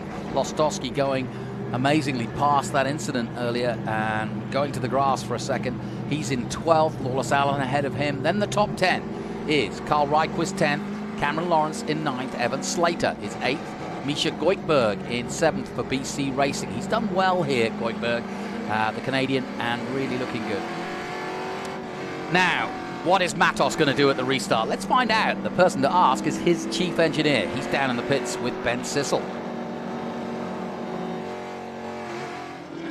Thank you, gentlemen. I'm here with Ryan Baldy. Ryan, Matos is leading the race. What's he saying on the radio? He's been pretty quiet. You know, the three-dimensional services Ford Mustang has been really good on the long run today, so we're hoping just to bring it home. But yeah, Rafa's been pretty quiet and just doing his thing. A silent Matos is a dangerous Matos. What do you guys think? Obrigado, as he would say, the Brazilian. Yes, you're absolutely right. He doesn't say much. He leaves his Latin flair to celebrate. And yeah, that means that Matos is A-OK. He's not frustrated, as he was last weekend, I'm sure. And we heard from him last weekend. He didn't like the way he and his teammate went at it. It was good racing for us, but not for Matos. And he came off worse, unfortunately. But he looks comfortable now. You know, it's business as usual at the front of the race and has been since about lap 25 or 30 when Matos had that last overtake of Merrill. They've just been kind of, you know, true to form, the top three. Matos, Merrill, and Cruz. They've just been doing their thing. And I would say, look out for Mozak to maybe make a move here. He's got to be frustrated not having – he's lost ground since the start, but he hasn't been able to make anything back up. He's let a couple guys by him. I'm sure that's not making him happy, and maybe he'll get a little bit more aggressive. You know, I talked to Scott Lagacy Jr., who runs Conor Mossack, and he said he was so impressed with how quickly Conor Mossack, 23, is learning his racecraft. And he said he bounced back from Road Atlanta and just executed, were his words. He executed at Laguna, and it showed no signs of sort of, you know, living in the past and not looking forward. And he said that's what I really impressed with this guy. Is he's a quick learner, he's a fast executor, and he just gets on with it. He doesn't let anybody bother him. And I think you're absolutely right. He's kept calm, he's just kept out of trouble. He's been battling with Zilic most of the race. He's 6th at the moment. He's not torn up any strips yet, but he could be the man who has the most to give in terms of the final few laps. And he's got experience leading laps, so he knows how to get to the front. And let's see if he can do it in a very short race that this is going to be once the caution is up. All right, Darren Mock, and he is stopped as well in that beautifully. You heard about the Hodgson sponsorship to go back to the NASCAR days when that team, Mock's team, his father's team, obviously carried those colors back in the day, and great to see them out there. They've chosen those colors for the last 2 races. And it looks as though what he was doing there was changing a track bar, no rear grip, he was saying, and it's a bit of a gamble, but, well, if you're going to check, that's a dramatic thing to do in the middle of a race, but what the heck, throw the kitchen sink at it. They figure, why not? You know, I mean, we mentioned that Adam had been snake bit the last couple of races. Darren Mock has certainly been snake bit. He was in the top 10 in Road Atlanta and had some issues at the end and dropped all the way down to 22nd. So, you know, he's saying, hey, let's just go for it. You know, we mentioned Conor Mossack. Well, it was a Chevrolet that won the first ever 1969 race. Mark Donohue beating Parnelli Jones by 2.2 seconds in a Mustang. Love those names. Love the history of this sport. This is fantastic. And then if you look to the last time we came here in 2004 as a national event, it was a man you know well, Boris Said, who won from Tommy Kendall in 2nd place in a Jaguar. And Johnny, good news. It looks like the track is clear up there, so we may be racing again soon. Pip Demoulin's car still parked up there, but it's way out of harm's way, so I'm not worried about that. But we're looking high above the Sonoma Raceway here in the golden sunshine of May. It's a beautiful day here. It's been a great weekend of racing. Trans Am back at its glory days, the new glory days of 2022. Record fields throughout the West Coast. We've got the West Coast Championship also taking part, but we are running around the iconic circuits of America here in 2022, and we've had the best field I think we've ever had competitively for a long, long time. And everybody talks about those golden years. I would argue with the youngsters and the experience we've got with the likes of Rafa Matos and many others that we really, truly do have a new era of brilliance for the Trans Am Series, the oldest road racing series in America. I got to agree with you there. You know, the way these cars are performing, the rawness of them, and what Ray Evernham said a couple weeks ago at Atlanta when he said, these cars are easy to drive, but difficult to drive fast. And that's a great description of them. You know, these guys make it look easy, but these are extremely difficult cars to drive at speed because of those requirements that we talked about, the no ABS, the no traction control. So, you know, it certainly is, in my opinion as well, the modern golden age of Trans Am racing. You know, when you hear it from somebody like Ray Everingham, who's been around a bit, you might have heard that he looked after a fella called Jeff Gordon for a few years. So the guy knows what he's talking about and has been around the houses, running SRX as well, being a big part of that, which has been successfully shown on CBS on a Saturday night. It's coming back again this summer, so look out for that. But SRX goes from strength to strength, as does this Trans Am. And it's just glorious to see so many cars out there. There's Lawless Allen. You can't miss that car, that bright blue. I love it. Yeah, it's a beautiful livery there. Dylan Archer on board with him in the FPEC. That's a food processing equipment company, and a big one, too. We've got a white flag and a yellow now up in the crow's nest. So does that mean we are about to go racing in a lap? Okay, we get one more off, and then the pace car will probably come off, and we'll go green. Okay, so we are going to have a sprint. And this is going to be so nip and tuck for Rafa. But this is where Rafa's experience shows. I'm not saying that Thomas Merrill isn't experienced, but Rafa is really good at these restarts, holding his head, knowing what to do, how to defend, how to be fast, but how to get it right. And also, more importantly, having the confidence to control the race. And we'll see if Rafa will take his teammate Mike Skeen to school on what happened on the restart last week and get that restart happening to his advantage. Well, I bet you Mike's watching. Well, this could be some fun and games for the last few laps, I think. I would almost guarantee it. Let me give you the top 10. Rafa Matos leads this race in that Ford Mustang from 3 Dimensional Services. Thomas Merrill is second. Brent Cruz, who's been so good and consistent throughout this, the youngster, is third. Corey Heim, another youngster, is in fourth position. Connor Zilic is fifth. The 16-year-old Connor Zilic, I may add. Sixth place is Connor Mosak. We want to see what he can do. I think Goitberg might make a move as well. He's been up there. He's up in seventh. Evan Slater is in 8th position. Cameron Lawrence started 4th in the championship at the beginning of the weekend, is 9th on the road ahead of his teammate Carl Rydquist. You've got a great mix there of veterans and young guns, and who are all probably looking for this race to distinguish themselves. Yeah, it really is youth and exuberance versus wily old fox a little bit.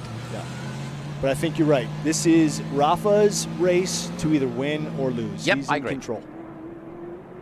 And he knows that Merrill will have as much tire as he does, because they pretty much, even though they've been battling, they've battled each other equally, as it were. And in terms of tire wear, Rafa said to me right at the beginning of the day, I've just got to be there for the end. And he knows now that he's done as much as he can, and the guy behind him is not less or more ready to go racing. And what I mean by that is underneath him, the tire wear should be about the same. If they're both loose, fine. If one's got more, well, we'll see. Well, you know, it's Here we go. about that tire temperature, too, going into that very difficult first set of turns up the hill in negative camber. And that could be the win and loss of it. We're getting closer and closer now as the pace car, the Honda Civic, comes through and down towards lights out. Oh, no, the lights are still on. Yeah. On the pace car. There must be some debris somewhere on the track that they're trying to clean up. I don't see anything up where the incident was, but it's got to be something. Now, this is getting interesting because now, with the preparation that I'm sure the drivers were thinking the same as us, having seen the caution cleared up, they'll be now thinking, what, I got to do another lap? Yeah, why are we going around again? And so now you'll start to see some maybe accelerating and getting pumping those brakes again. And Brent Cruz looking good. Right behind him, Corey Heim, Zilic. Ooh, this is tantalizingly good. I really like the look of this. And you can almost feel their anticipation through the start-finish line. Yeah. They really bunched up. Well, we've just heard from race control that the race will finish under caution, which is great news for Rafa Matos, but not necessarily for us, because we obviously would like to see it race. But a real shame, but not to worry. Rafa Matos will take it.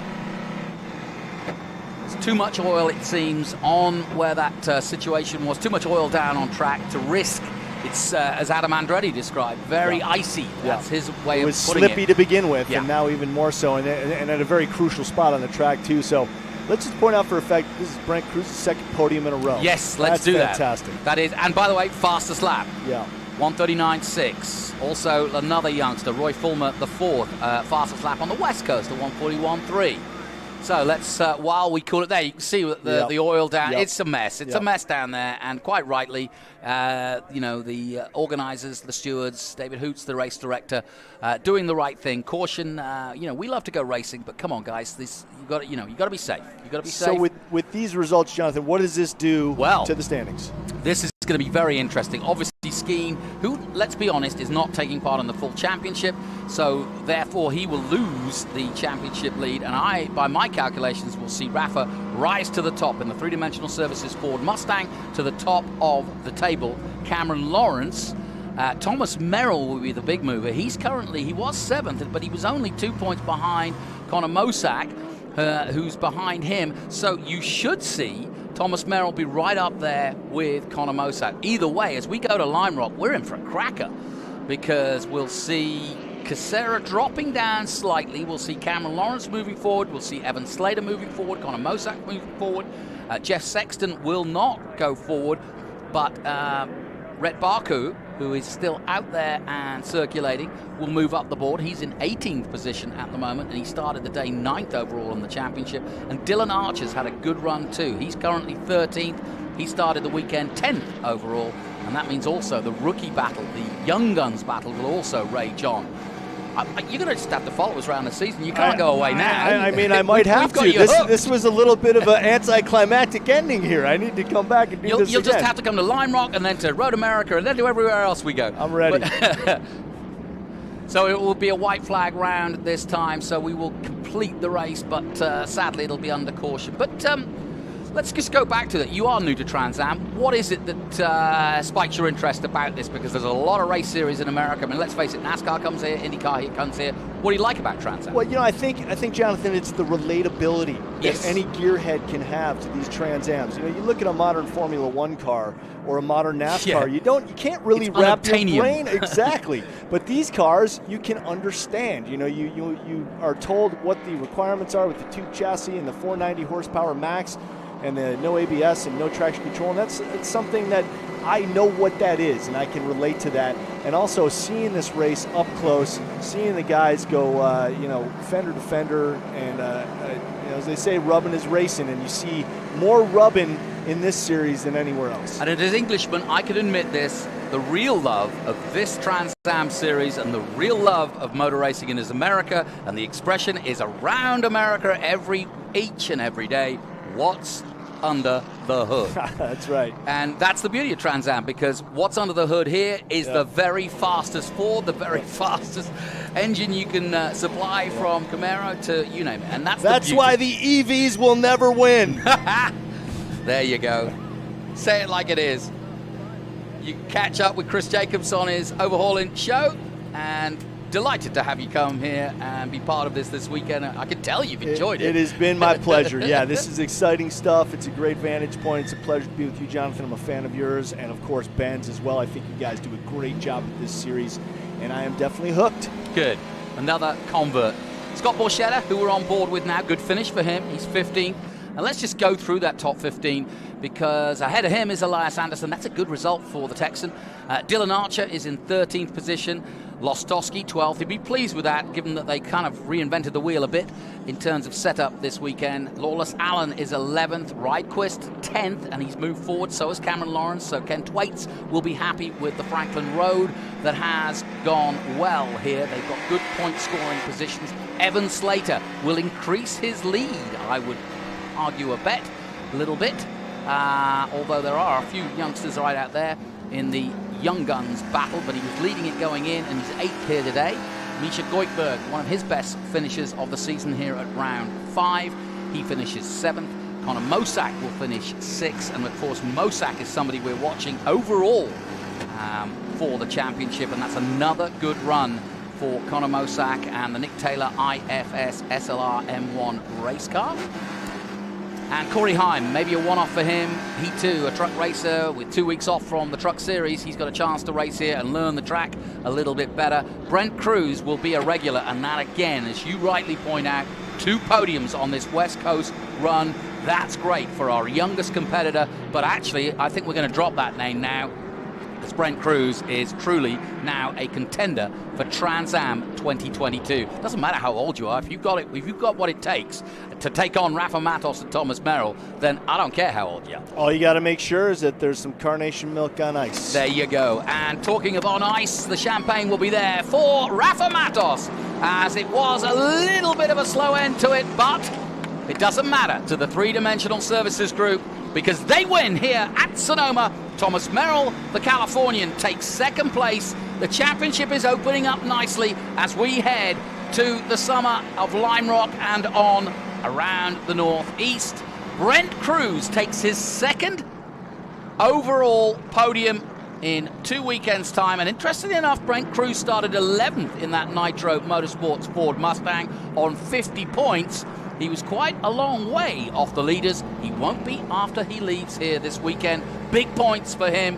And my thanks to Chris Jacobs for joining me here this weekend. And I think we'll have to coax him to coming up to Lime Rock. Why not? What else is he going to do at a Memorial L weekend?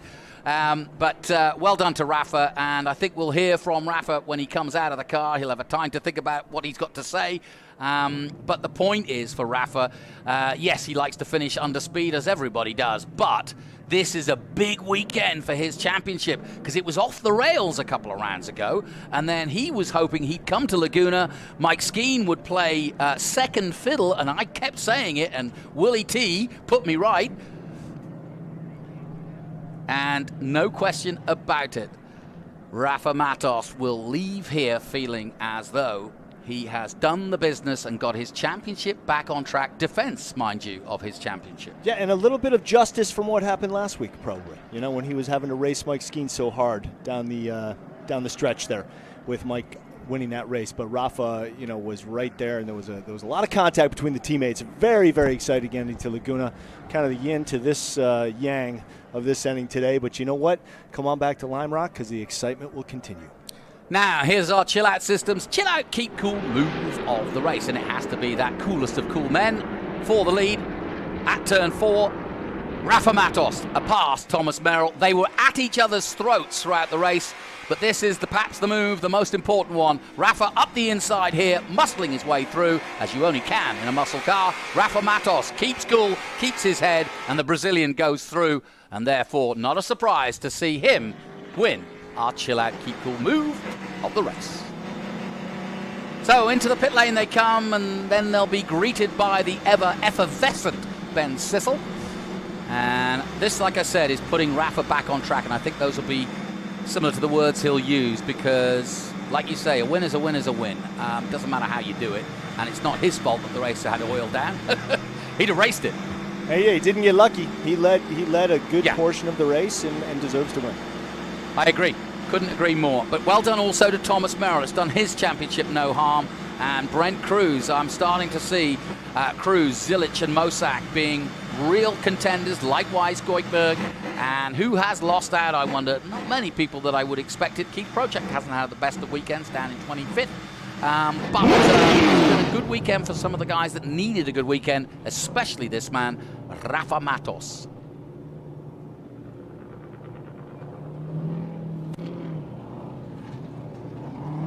So, out of the car he comes. And there's the handshake. Says it all. And in a minute. And look at his teammate, the first to greet him. Andretti right there. Cool as a cucumber, Rafa Matos. Sure, he'll give a little arm raise. There it is. Another hug for his crew. Well done, Rafa. And in a moment, the helmet will come off, and as you can see, one by one, each of the team greets him. And you really don't realize just how hard One of the things Adams has schooled me in is just how hard this man works as a week of a weekend, and it was a bit of a schooling for Adam just to see the work he puts in each and every weekend, which is why he continues to be our man. He won the championship in 2018, and he has never looked back. He won 2 championships in all, and he's on his way as Tony Perella greets him for his 3rd. If he keeps this up, a good weekend. Let's head down to Ben Sissel and join him with our winner, Rafa Matos. Rafa Wow, Matos. that was a difficult race to win. Tell us about it. It was nerve-wracking for me. We know this place is very difficult on tire degradation, and I was trying to pace myself. Obviously Thomas knows this place very well, and he was super quick this weekend, but I think we definitely had a better car on the long run. Just couldn't be more proud of the team, three-dimensional service group, guys. Amazing job again. I love you guys. And thank you, Doug Peterson, for allowing us to do this in a very high level. This is a extremely good day for us in the championship, and we'll build up for Lime Rock now. Now, talking to some of the drivers and crew, it seemed like the grip level was changing lap after lap. Are you seeing that? Yeah, definitely. I mean, tire degradation, like I said, is a big thing here. So you're trying to go as fast as you can with the race car, but without damaging your tires, without hurting the tires. So, I think we did a good job, and that's a big part of our win today. Nice. Congratulations, Rafa Matos. Now, TA2 West, Jeff Holden. Great showing for Jeff Holden. Jeff, Rafa was talking about tire degradation. The grip level was changing lap after lap. What were you feeling out there? Oh, yeah, it was a mess. I think somebody was dumping oil. Cars were all over the place. Probably a good thing we didn't go back green, or we would have had a lot of wrecked race cars. I just got to thank RelaxandCBD.com, Dakota Lithium, Mid-Valley Transmission, Joe's Racing. All these guys get us here every weekend, so we're happy to get 2 in a row, and we're just going to try and keep this going all year. Well, get your dad in here, because I want to talk to him too, because the TA2 West seems like it's a privateer stuff. So this is the team right here, Jeff Holden and his dad. How does this feel, Dad? That's good. 2 in a row makes it worthwhile. This guy was up until 11 o'clock every night and up at 5 in the morning. He's the reason we're up here in the winner's circle. Thanks a lot. Nice. All right, well, there you go. Rafa Matos, overall winner. Jeff Holden on the top step, TA2 West. Gentlemen, I'm going to send it back up to you in the booth. Great stuff, Ben. Thank you so much, and well done to the Brazilian sensation that is Rafa Matos. Confirmation of the result that finished under caution, but it's Rafa Matos with the win for the three-dimensional services group Ford Mustang. Thomas Merrill in 2nd place for the Bridge Hall HB Tuners Cope car race car, and then Brent Cruz, his 2nd podium in 2 weeks for the Nitro Motorsports team. Well done to him. Corey Heim in 4th, Connor Zilic in 5th, Mosak in 6th, Goitberg 7th, Slater 8th, Cameron Lawrence, good important points for him for the Franklin Road Apparel team, and his teammate Carl Reitquist rounding out the top 10. Further down, Lawless Allen 11th, Lostowski 12th, Dylan Archer 13th, Elias Anderson 14th, Scott Borchetta 15th, Wood, Holden, Barco, Sutherland, Fulmer the 4th, also in the West Coast for the Fulmer's Auto Body Nichols Construction team, and then Doug Peterson, also part, of course, and the team leader of the three-dimensional services group in 21st, Barry Bowes, Tolson, Hodges, his first race, and that's not bad, 24th, Prochuk, Kanuki, Clara, Lynn, Mock, and Jim Gallagher, Waypoint in 30th position. And further down, Mitch Marvosh for Wolf Entertainment, Michael Fine, Chad Christensen, Ty Young, who had problems earlier in the weekend but recovered to 34th, Kitwoski, Adam Andretti, sadly, as you saw, did not finish the race. Likewise, Abate caught up in the oil. Casera coming in, Parent turning around, and Luis Philippe Demoulin, the Canadian, having to park it up. And again, also not finishing, Jeff Sexton, Kent Stacey, Cameron Parsons, and Nick Rossino. So those are the results of TA2 Round 5 here at Sonoma. Let's draw our breath and take a look at some of the highlights of what had been a superb run before the caution. Well, we went to green, and Thomas Merrill tried in vain, unfortunately, to get past Rafa Matos, who took the lead, but it certainly wasn't over by then because these two went at it. And look at this, a position change, Thomas Merrill taking him, and if you can do that, so can I on the next corner, but at a different lap. Rafa Matos squeezing his way through, And it was nip and tuck also between Adam Andretti and Evan Slater. They went at it. So too Jack Wood and Dumoulin. But sadly, the Canadian would go out and stop. Lawrence got past his teammate with a slight mistake by Carl Reichenquist, and Lawrence goes through. That was the big incident with Andretti getting the worst of it. Lostowski drawing round. Arbate also getting involved with Parent. But at the checkered flag, it was Rafa Matos from Thomas Merrill and Brent Cruz in third. Let's head down once again to Ben Sissel as now the podium procedures are underway. Well, thank you, Jonathan. Ladies and gentlemen, let's hear it. TA2 Mission Foods Sonoma SpeedTour. Come on, let's get loud. Let's have some fun in here. There we go. I love it. Hey, we have a special guest that announced this race, Chris Jacobs from the TV show Overhauling all the great Mecum auctions. Now, we don't have a Mopar up here. I hope you're okay with that, but tell us about your impressions of TA2. Oh man, I'm hooked already. This is such an exciting series. Congratulations to Rafa, obviously, and all of the drivers. A little bit of an anticlimactic ending, but you know what? Lime Rock's going to be having the excitement back up there. And I mean, could we really take much more after last week's ending? So maybe we needed a mellow week. But guys, great race. This series is so cool. I'm hooked. Nice, I love it. Let's hear Chris Jacobs, ladies and gentlemen, Overhauling. I'm a little starstruck. It's one of my favorite TV shows. Chris, nice job. That was awesome. We are going to start with the Masters. Okay. So we're going to start with Masters West. TA2 Masters West. Let's hear it for Dave Kanicki. Where is he? Come on up, Dave. Wait. I thought so. Bob Pengraff would kill me if I got that wrong. All right, Dave, you got to get up on our top step. Becky Pengraff was just cheering for you. So take the mic from me, and what's it like to race out here in such a huge group of cars? Actually, it's a lot of fun.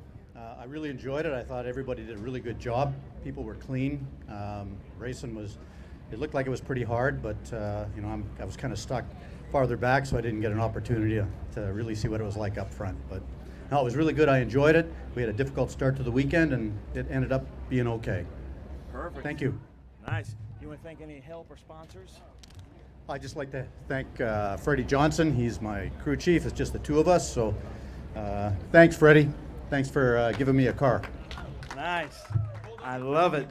And I love the privateer culture here in TA2 West Coast. Let's hear it. Dave Kanicki out here, Masters TA2 West. Hey, wait, you got to put your Pirelli hat on though, right? Yeah.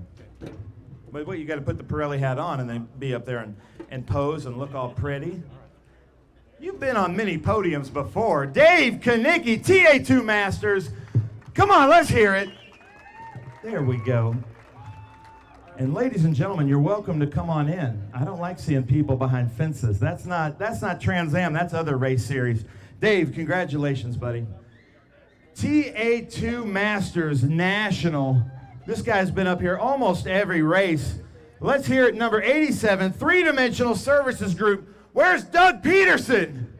Here he comes. Doug Peterson, Masters.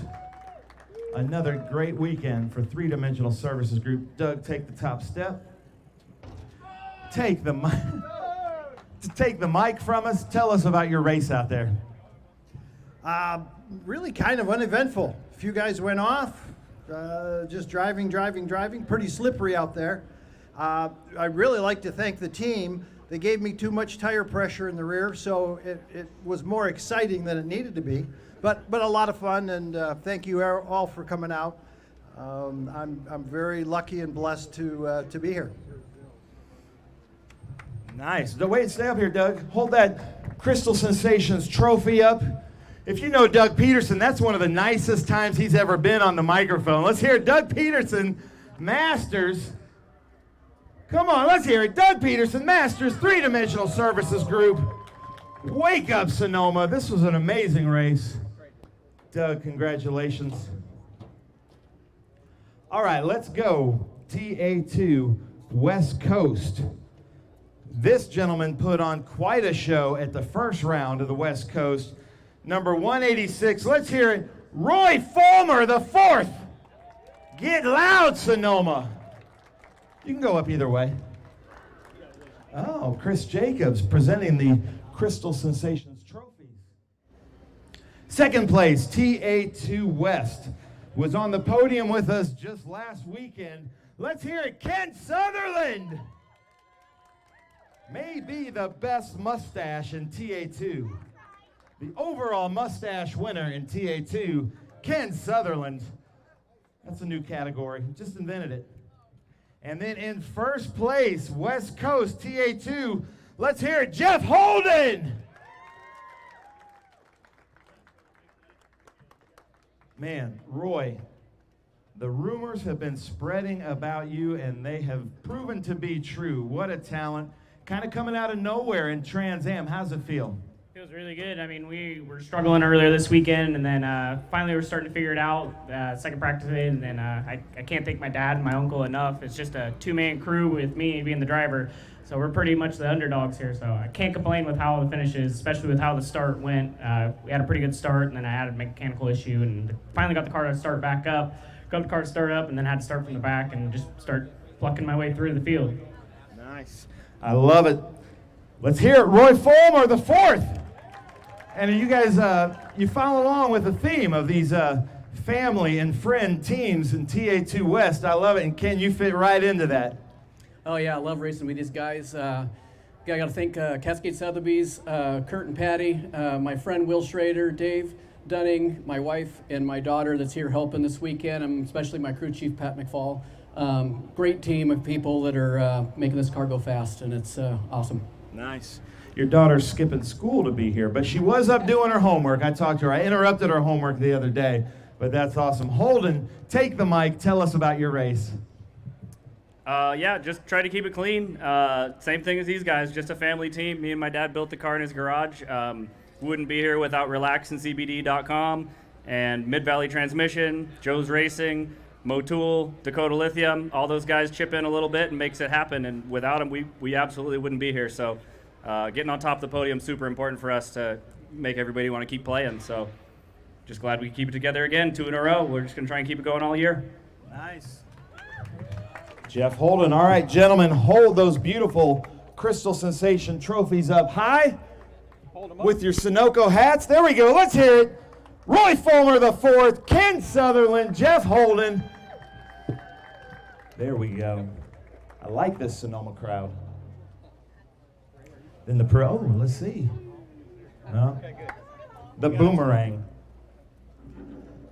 All right, Sonoma, I need you to get loud for your TA2 West Coast.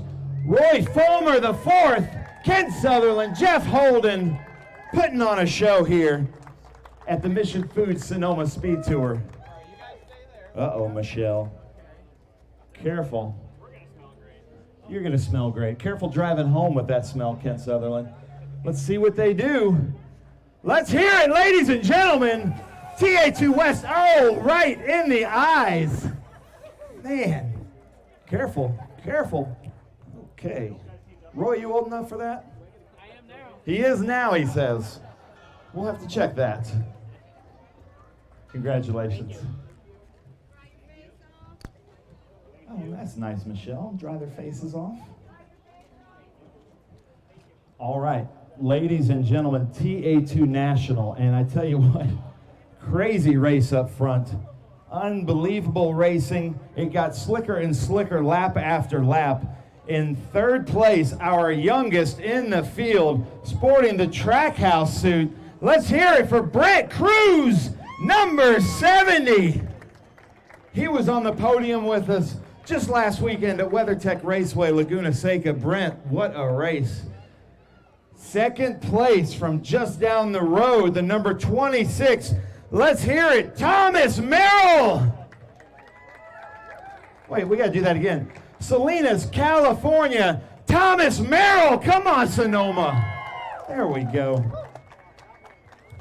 And then we've got some kids here from Rafa's home country. Let's hear it. First place, putting on a clinic, putting on a show. Rafa Matos, three-dimensional services group, first place. Great race. I'm going to interview these kids too. Let's hope you guys can all fit up there. All right, Brent Cruz. Looks like you got some competition here in just a few years. Tell us about your race out there. We had a really good race. We started off really strong, and I kind of felt like that would hold off. I could save my stuff a little bit, and then we just got really free at the end. The track conditions really got everybody scrambling for sure with the rear end, and we just kept going. I was hoping that we were going to get a few laps left, maybe to pick off Thomas and hopefully Rafa, but that didn't happen. Nice. So the West Coast agrees with Brent Cruz. Yeah, it's pretty high. Yes, he says pretty well. Exactly. Brent Cruz, ladies and gentlemen. Thomas Merrill, did you hear that? A little smack talk from Brent Cruz. How's that feel? Well, he's earned it. He's driving really, really well, especially at his age. It's really impressive. So congrats to those guys. We had a great race, I thought, for what we had. We battled with Rafa early on, and it was a lot of fun up front. Then he got out front, he flipped his switch, and off he went. And so we held on to second place, and full credit to the Coke crew for giving me a good car, Bridge Hall and HP Tuners for the support. Glad to be here. Nice. Thomas Merrill, ladies and gentlemen. And then Rafa. First, Rafa, introduce your friends up here. I like this. Here, you take it. These are my friends. He's from Brazil. He's actually American, and they're the sons of a good friend of mine from Brazil. Yeah. Now tell us about your race. Oh, the race. I think the race was great. I mean, we expected beforehand this track would be very tough on tire degradation, and we worked very hard on our race car, making sure we had a good car for the long runs, and that showed clearly today that we definitely had a better car on the long runs. Yesterday qualifying, it was tough to digest that one. We missed the pole position by 0.004 of a second, but I knew coming to the race we were gonna have a good car, and I trust my three-dimensional service group guys 100%, and they do the best job they can do around these cars. And you know, big thanks to everyone in the team, and big thanks to our big boss Doug Peterson, allowing us to do this in a high level. Perfect. All right, let's hear it, ladies and gentlemen. Sonoma Mission Foods Sonoma SpeedTour, get loud. Brent Cruz, Thomas Merrill, Rafa Matos. There we go, in those Sunoco hats. This guy's from the planet Hoth. Well, that's a cold country, so hopefully he's digging the weather at Sonoma here. Thomas Merrill with good Frisbee hands. Brent Cruz needing that hat to fit perfectly. All right, Sonoma, last chance, get loud for TV. Brent Cruz, Thomas Merrill, Rafa Matos, Mission Foods Sonoma SpeedTour. Nice race, guys, that was fun. I can't wait to watch that race. Chris Jacobs on the call. I love hearing that. Thank you so much. All right, yeah, look at that. Okay, so Brent Cruz has a ghost. We're legal. Don't spray it in his mouth. There we go. Eyes are legal. That's fine. Let's hear it. Brent Cruz, Thomas Merrill, Rafa Matos. What a great race. Not fair. Already a protest. Now, a champagne protest, though. All right, Matos, don't go too far. Where'd he go? Man, he's quick on foot and in a car.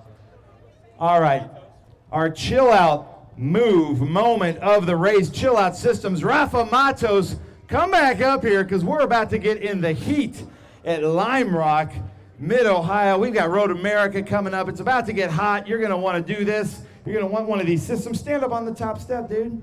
Hold up that check. Let's hear it. Rafa Matos for our chill out moment of the race. I'm sure it was one of the passes on Thomas Merrill. Congratulations, Rafa. And then our Omo Legato, the beautiful watches, our Young Guns fastest lap, number 70. Where's Brent Cruz? Come on up, Brent Cruz. Winning himself this beautiful Trans Am watch. Stand up at the top.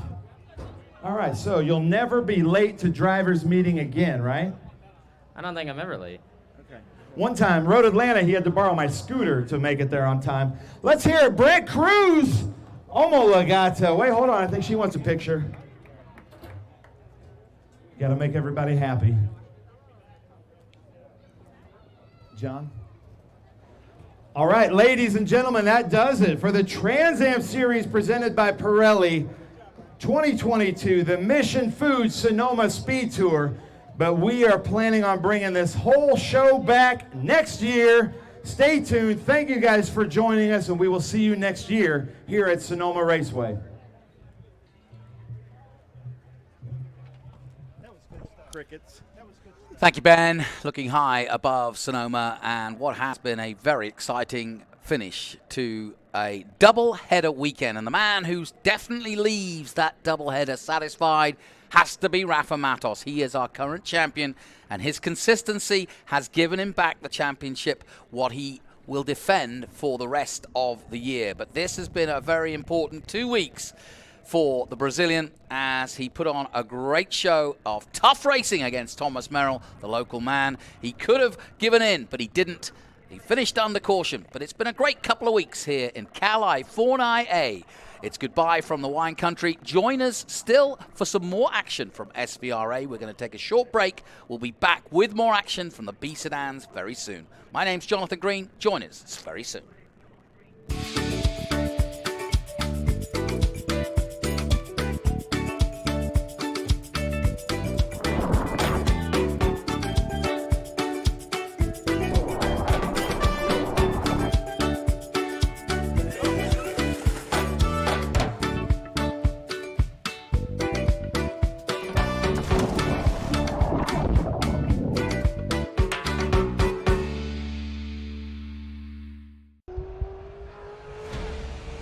As you can tell, I like to go fast. Our race team is really well prepared. We like to look good, but we also like to dress good, and that's why we shop at Franklin Road Apparel. I own the company, and I wear the clothes that we sell in that store. So check us out. We carry all the top brands: Baldwin, John Barbados, Billy Reed, Goodman Brand, and on down the list. So come see us, Franklin Road Apparel, Franklin, Tennessee. Lightweighting means reducing mass and consolidating parts. No one tackles these design and tooling challenges better than 3-Dimensional Services. We'll provide flexible tooling solutions, including integrating parts, reducing design complexity, or even design changes. We're the go-to source for rapid manufacturing and low-volume production. Trust 3-Dimensional Services to develop the most efficient approach to meet your lightweighting challenges today. 3-Dimensional Services. Prototype, production, proven. Menards is the Midwest's ultimate home improvement store. Family owned since 1958, Menards is the one-stop shop where you always save big money. Get the Midwest's best selection nationwide when you shop online at menards.com. We make it easy to complete your projects around the house, big or small. From hardware to plumbing or paint to appliances, we carry it all. Visit menards.com today to save big money at Menards.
Welcome back to the Mission Foods Sonoma SpeedTour. One of my favorite groups has always been B Sedan. I didn't have time to change back into my SVRA shirt, but my Trans Am shirt works because B Sedan was a huge part of Trans Am series back in the 1970s. We're going to start out. Check this out. You think the car's for sale, but it's not for sale. Troy Ermish, ErmishRacing.com, makes some of the coolest 510s. I think he's got 5 or 6 customers here. One of the best racers we have in vintage racing. But don't count out Rob Fuller, one of the best racers we have in vintage racing. He's got 3 customers here. He builds these. He's got a Z Custom Garage out of the Bay Area. Also has the best mustache and goatee in vintage racing. And that's just as important in vintage racing as fast. But these two go at it. Then we've got Richard Stewart Milne. Check this out. B Sedan is usually BMW Alpha Datsun, but it is Datsun. I can't see a BMW until way back there, and Alpha's non-existent as we get 3 minutes. Armin is right here in this beautiful flat number 25. Taz Harvey. Jim Frula, just developing this car. Then I got to do something cool. So David Anderson in this car and Rick Shelton, best friends. These cars are prepared exactly alike. They're going to be out there racing, having a great time. It's getting loud. Jonathan, I'm going to send it back to you. This is the all B Sedan race. A great way to end the Mission Foods Sonoma SpeedTour. I'm going to be up there with you and Scott to finish calling this race. I can't wait for the green flag. Rick, good luck out there. B Sedans, Mission Foods Sonoma SpeedTour. What can be better than this?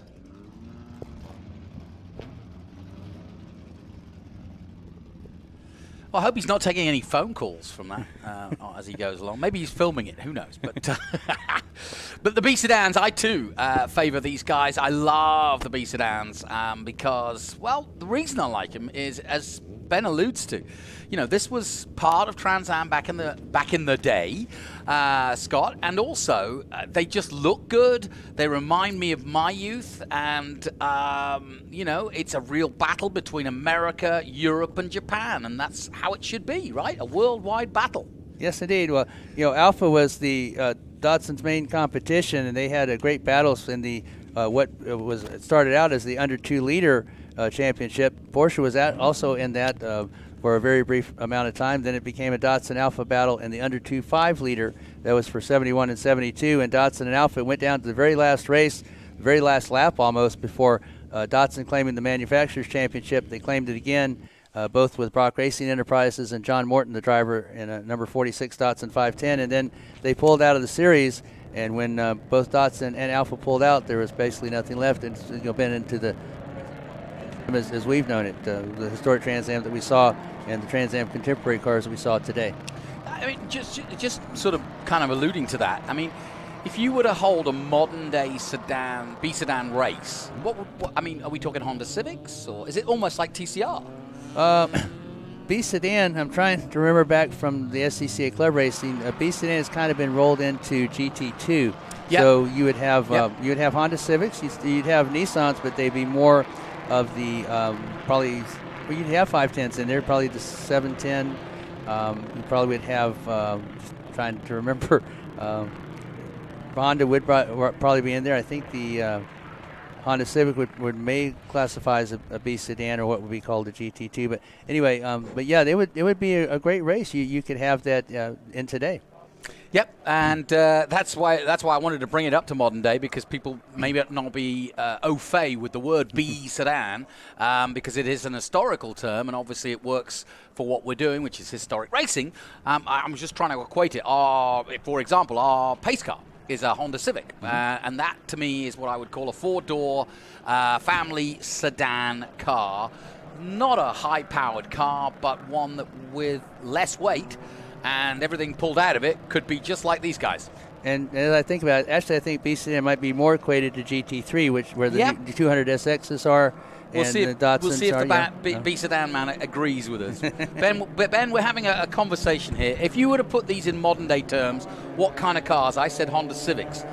Yeah, I don't know. I think in the SCCA they have a great class, kind of B spec. Yeah. And I kind of think that might be a little bit more in the spirit of this, but I don't know enough. I've actually never been to an SCCA event. No. I've only been to the SVRA events. Well, I watch them on live stream, but I will tell you, we've got pressure, gentlemen. Okay. Some of the drivers and crews have said, hey, you guys have got to call this race. Don't get distracted. They know me too well. They're like, take some Adderall, man. Don't get distracted and call this race. All right. And so we've got to do that. It's going to be a great race, especially up front. Two really good friends, but arch rivals, Rob Fuller, Troy Ermish, both in 510s. And like I said at the grid, it is all Datsuns with a BMW at the rear, which is very odd for the B Sedan series here. I'm going to have to give it up for my friend Matt Rose. Matt Rose, where's the Beamers, buddy? And more importantly, where's the Alphas? The Alpha and Datsun were the ones that were, in fact, the Datsun 510 was kind of taken from the BMW 62. The engineering and design was kind of taken from that. Alpha weren't as good as their Formula One cars of today, back in the day. Should I put it that way? In terms of maintaining. I spoke to Rob and Troy at Laguna Seca, said, hey man, we're going to throw you a late green, try to stay side by side, make for a good show, and look at this, they're giving us a great show. Look at the start they're giving us. And a nose ahead by the 38 on the right-hand side of your screen, but the number 7 is coming quick. Rob Fuller trying to go around the outside, but slots into second place, and it is Troy Ermish who takes the lead up the hill for the first time. And Troy Ermish, he won his GT Light Championship here in that Datsun 510 at Sonoma in 2018 when they held the runoffs here. This morning, or actually this morning it was Roy Fulmer who was able to get out front of Troy Ermish and take the win, stopping Ermish's win streak here in California because he had won all 4 rounds of 2 B Sedan feature races and won Group 8 yesterday, but Fuller running first in the Group 8 feature this morning. Already spreading out, and the 2 leaders really on a sprint. They pulled ahead away from 3rd place, but there's a good battle for 3rd, 4th, and 5th, and possibly 6th as they dive into the carousel now for the first time. We know what's missing for this race is our great little car, Donald Racine's Mini. Yes, it is. Yeah, where is it? Yeah, I went and asked them if they wanted to do this race, and I think they were in, but then they had a little bit of an incident this morning in this morning session, and they packed up and went back to the beautiful part of California. But look at this as we look at Optima Batteries, turn 7. Great shot there of Taz Harvey. I love the liveries, the paint schemes of these beautiful 510s, and then there's Troy Ermish. Now both of these gentlemen here, ooh, hanging it out. More than hanging it out. I love it, but they, through Franklin Road Complex, they both have customer cars here. They both prepare Datsuns for a living. Yeah, when you can see more of the car number on the side door than you can on the front hood, that's hanging it out. Yeah, no question. Yeah, Taz Harvey is also a very accomplished club racer. He was with us at Laguna Seca as well, and he not only has this car, but he has purchased one of Jim Downing's Kudzu Mazdas that he was just getting up to speed and kind of Rob Fuller looking inside. He's got the advantage here if he can hold it. Troy Ermish giving him room, just like he should, but doesn't have the fastest line. Fuller looking outside in the Mission Foods turn 2. You can see Troy Ermish onto the brakes, just taps the brakes there to get through that turn. Just to settle the car and get it rotated so he can get up the hill. This is the complete opposite from this morning when Fuller was able to get out front, and he actually pulled, even had a car in between them, but he can't find a way around Ermish, at least not as yet, John. This is great racing too as they come down the hill and towards the carousel. Well, we said pay attention because it is good racing, and we can pay attention because it's just cracking racing between these two as they head over the crest and into the carousel for the second time. Ermish and Fuller close together. Yeah, these two never disappoint. They always put on a great race. We look Taz Harvey looking inside our men there, going through the WeatherTech carousel. Now we're on looking great shots here. Rob Fuller. You'll even see the Trans Am logo there on the rear quarter panel. The Bay Area Datsun dealers. Now Taz Harvey and Armin Gorbani had a good battle for 3rd overall this morning, and they also in Datsun 510s. But the race to watch is up here at the front. Of course, and Alpha won the very first Trans Am race ever held overall with Jochen Rindt driving. Look at them hitting these curves. That's Richard Stewart Milne, Armin, Taz Harvey. Taz looking to make a pass. Look for Taz to try to look inside or outside at turn 11. because the Datsun in front cuts a big hole in the air. Just the one Toyota Corolla out there. Yeah, he was with us at WeatherTech Raceway, Laguna Seca. Ermish and Harvey know each other very well. They've run SCCA Club races for many, many years together in these Datsuns. And, of course, Rob Fuller and Ermish are very well acquainted in SVRA races. Stuart Milne got his work cut out now as this group. And at the back of that group is Taz Harvey in another 510. Look at that beautiful car. 69. It's David Anderson there, 1969, Datsun 510. And I was saying that it was David Anderson and Rick Sheldon who are best friends, and they've set up their cars exactly the same and come out here and go racing together. That is living the dream. Now, you would think that you would probably give the advantage to Ermish just because he races on the West Coast in SCCA Club racing and SVRA racing as well, but Fuller hanging right in there with him. Yeah, Fuller has his shop in San Jose, so he's also Bay Area. This and Laguna are probably his home tracks, even closer than Troy Ermish. So now look at Taz Harvey coming around the WeatherTech carousel, looking out on Armin. He's the orange car there at third. Great shots that they swing out here. Yeah. Now look for Taz to look inside here at the Optima battery. Not close enough. Optima battery's turn 7. Gorbani, I think, knew he was going there. Ooh, somebody's smoking brakes. Yeah. Even if Harvey would have gotten there, I believe Gorbani still had that covered. Really good battle, isn't it? Now look at how they're going to jump through these curbs. David Anderson there in that 35 as they come through Franklin Road Apparel Complex. And you look at that Datsun 510, it's kind of a boxy looking sedan. A lot of body roll going back and forth as you go through the S's. You try to straighten out as much as possible, but it's not really a straight line. You kind of have to go offline a little bit back and forth. There's a lot of body roll going back and forth, a lot of hand movement. A little bit of body damage here to the 52, but it doesn't look as though it's affecting him. That's Jim Frula, new development car for him. Jim Frula develops and prepares cars, races all kinds of cool cars with us, and that he's not disappointing us there. And, but Taz Harvey's slow there, and he's missed the pits. So we wonder what's happened to Taz Harvey. I don't see any damage on him. The white flag's out. Ladies and gentlemen, if you're looking, and that doesn't mean last lap, that means slow car on track. Yeah. But if you're joining us on SpeedTour TV on our YouTube/SpeedTour TV, leave some comments. What do you want to see? What do you want to hear from? Because we've got a great race coming on. I'm hearing about 4 laps left. Ermish, Fuller, and Milne is your top 3 at the moment. Gobarny in 4th place, then Anderson 5th. Frula, the man you mentioned in the 52B, in 6th. But the battle definitely up front between Fuller and Ermish, and this is a continuation of WeatherTech Raceway Laguna Seca.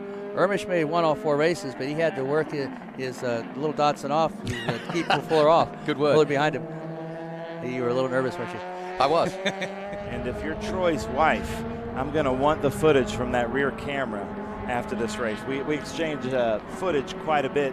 She provides some of the coolest footage, and if you want to see what this looks like from in-car, last night I posted in-car video of that second car there, that white car of Rob Fuller giving us a lap here at Sonoma, chasing Troy Ermish.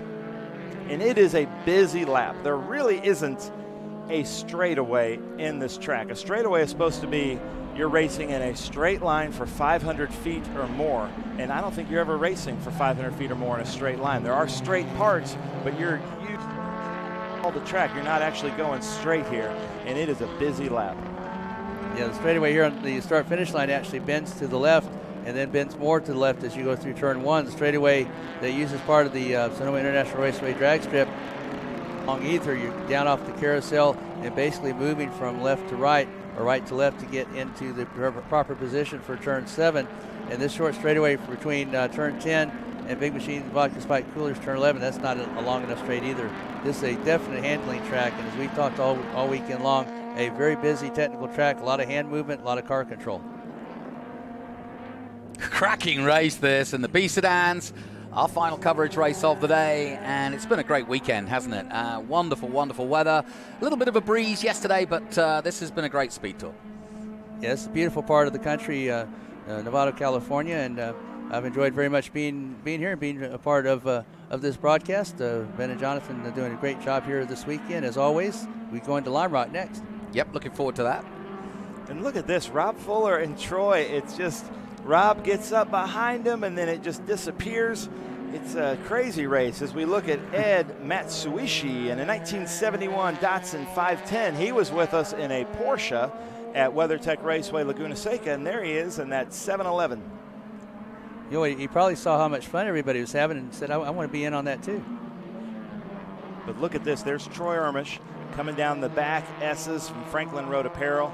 Now he's got a little bit of a gap, and here's He goes Ed. real quick through this section, actually. He gets about a 3 or 4 car length pull away. Noah Hurwitz behind him in that yellow and black 1971 Datsun 510.